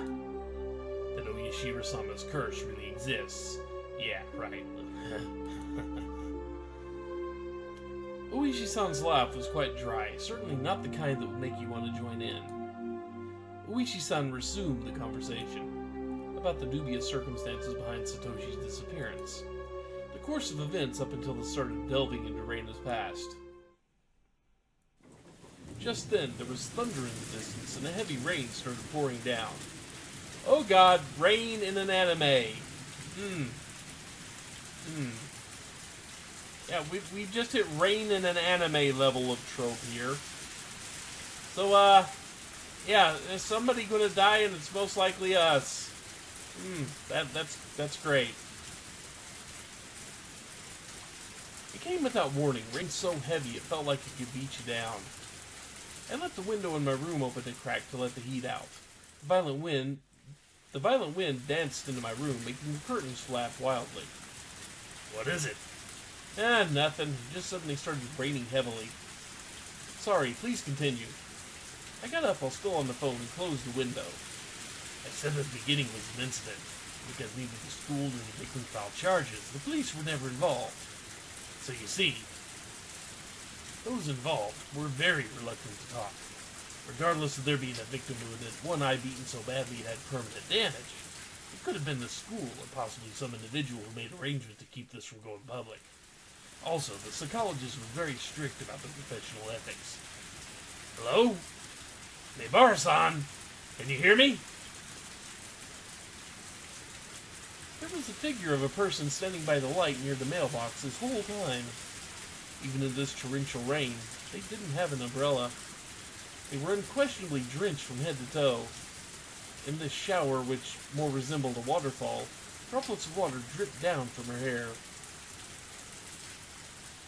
Just standing there, both arms dangling at her side. In one hand was the stack of boxes wrapped in cloth. Her eyes focused on my room, focused on me as I was about to close the window. Her mouth was methodically repeating a chewing motion. It was as if she had something hard to chew in her mouth, with her cheeks puffing out. What could she be eating over there? Oh, good! Still beating hard of a woodland creature. Yay! How could it be at this time I was more enthralled by Reina instead of the shocking developments being brought to light by Oishi-san? If it hadn't started raining, I wouldn't have gone to the window. Then I wouldn't have noticed Reina, nor would I have noticed that. Reina's mouth was moving in the same pattern. She wasn't eating something, she was repeating something. What was it? What was she repeating? To me? What was she saying? And why was I right up against the window fixated on her? Hello? Maebara-san! Can you hear me? Hello? I'm sorry. Maebara-san. I'm sorry. I'm sorry. I'm sorry. I'm sorry. I'm sorry. I'm sorry.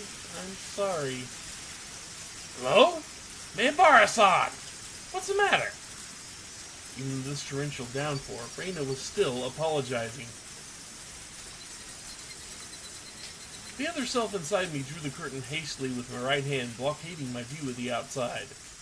But even doing that, Reina's relentless apologies still reached my ears. I'm sorry. I'm sorry. I'm sorry. I'm sorry.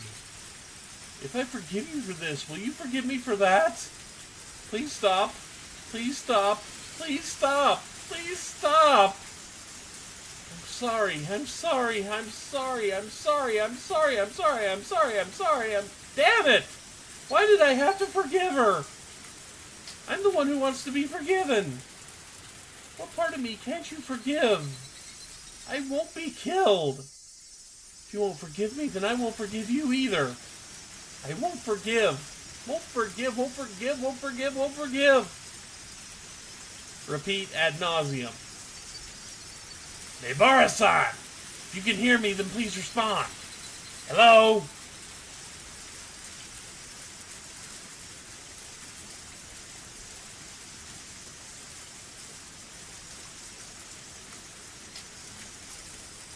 That just happened.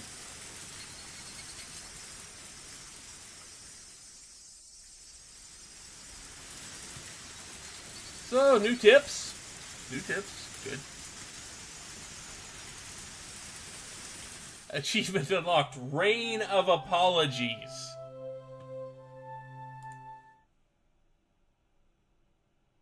I think we lost, yeah. I see it in movies quite often, but what is it exactly? Multiple personalities are thought to be escapism. Multiple personality disorder is a form of escape? Correct. The exact mechanism is not fully understood, but it's believed to be a type of defense for the brain to retain mental stability. Hypothetically, poor people imagining themselves as wealthy is a form of escapism, is it not? Is this also a form of multiple personality disorder? I wouldn't go that far, but broadly speaking, one could infer that. It's something that occurs in us all. Does a split personality occur when one cannot tell which is reality and which is the escape? It's difficult to say. There are some who agree with that and some who disagree. There is no consensus. Then, is the occurrence of multiple personalities still an unknown phenomenon, something not fully comprehended in the psychiatric field? Oh, I think I hit view new tips instead of view all. So, you know. Unfortunately, that is the current state of things. We can only put our hope in future research. But it's sort of cool having a split personality. Oh, come on. What kind of people get split personalities?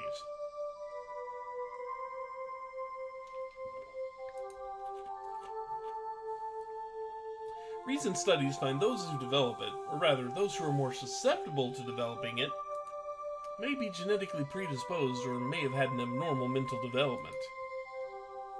Some say that childhood abuse increases the chances. Speaking of which, Person A here experienced abuse as a child, didn't he? How sad. Person A has 7 different personalities. Let's watch a video of him. Right after these commercials! Gee, I wonder what that's a hint for. Yeah, let's actually... There we go. See? All tips, they're kind of midway through the 3rd page.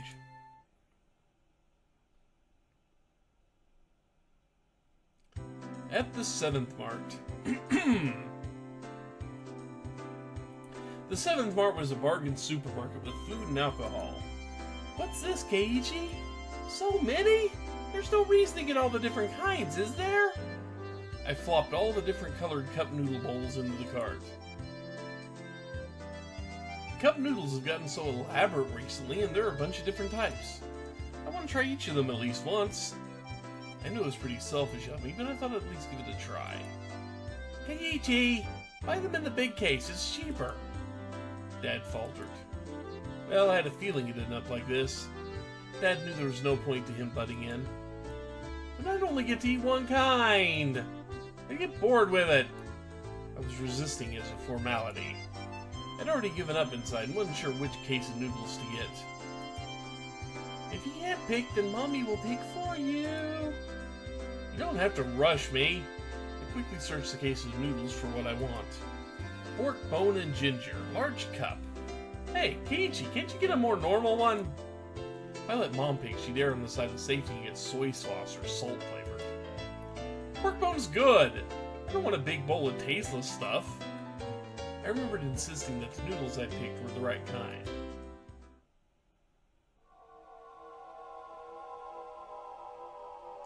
In this frozen memory of time, this encapsulated world, I didn't have the power to look around my surroundings. So I did what I could and reached out with my hearing and vision, sharpening my senses to find the presence I overlooked. No matter how much I searched through my field of vision, I couldn't see Reina. Are we having a morphogenic field moment? Please no. I rewound the situation, searching. But of course I couldn't find her. Then, was she spying at me for my blind spots? I go through the sound of presences again, looking. I could sense the other customers. They were all mixed about, moving as they pleased. There was nobody looking over this way and nobody trying to get behind me. Not here. Couldn't be here. Probably wasn't here. I would definitely notice if someone was right behind me, even when I wasn't on my guard. I smiled wryly at the thought of using a vague word like probably right before contradicting it with definitely. Then I paused on my mental replay as a chill ran down my spine. There was definitely a presence like a shadow behind me. That was a terror unlike any other. If a presence really had manifested behind me, I would definitely have turned around to check for it. But the world had moved on. There was no way for me to turn around. While carrying that frightening shadow on my back, I was gleefully running around the store searching for a case of noodles? Running through the instant noodle section, bad-mouthing my mom. But there was that presence constantly at my back, sticking to me like a shadow. No way to see what it was. Realizing it now after the fact was horrifying and repulsive. In that moment of time, I was running around gleefully, carrying that cardboard box. Tip-tap.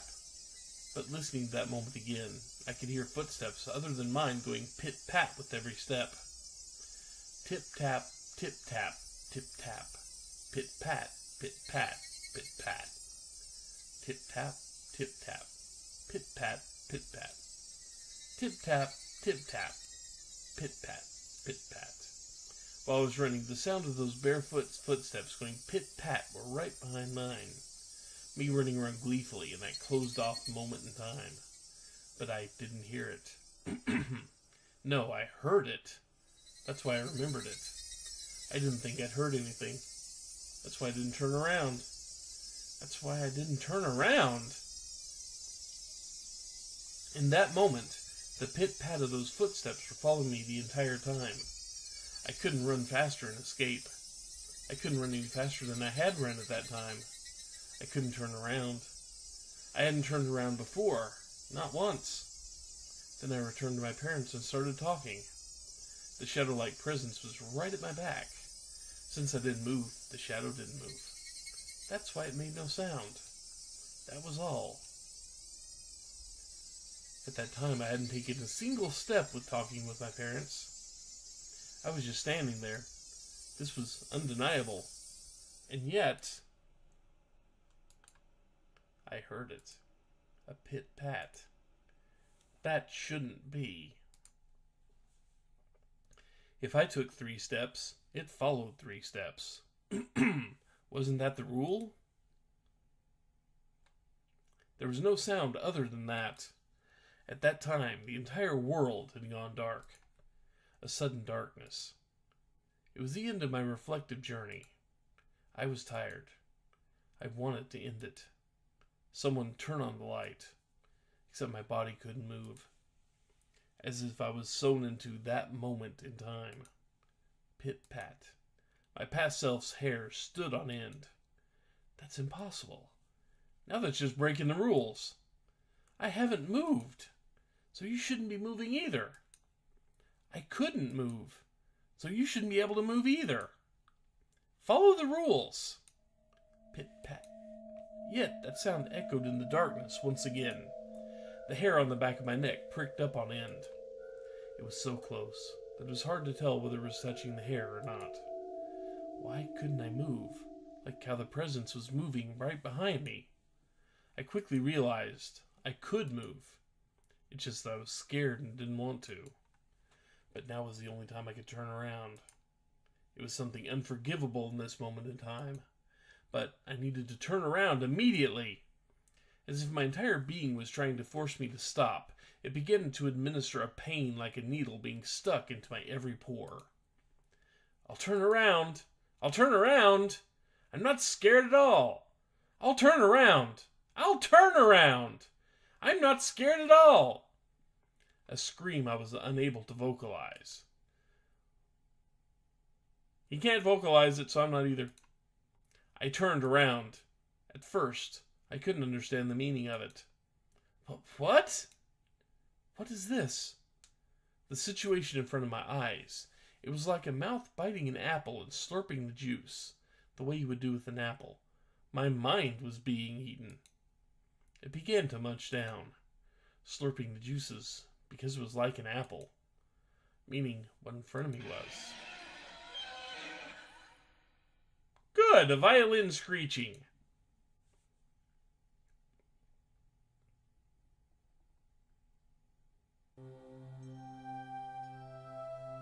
Achievement unlocked, Detective Onikakushi.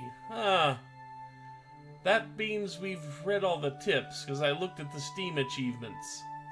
That should be the last tip, which means that the next chapter is the last one. Oh, good.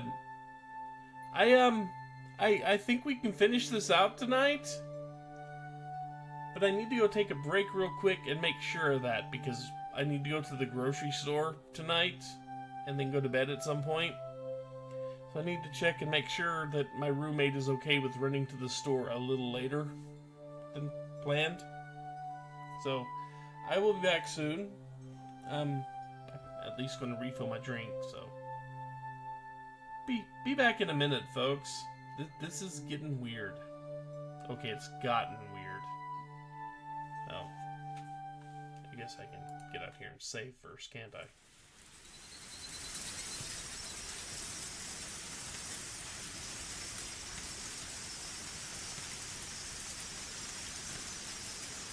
Oh good, it's still raining. Yeah, it doesn't sound very good, does it? Anyway. Music! And I'll be back in a bit. Enjoy the falling rain in the background, too.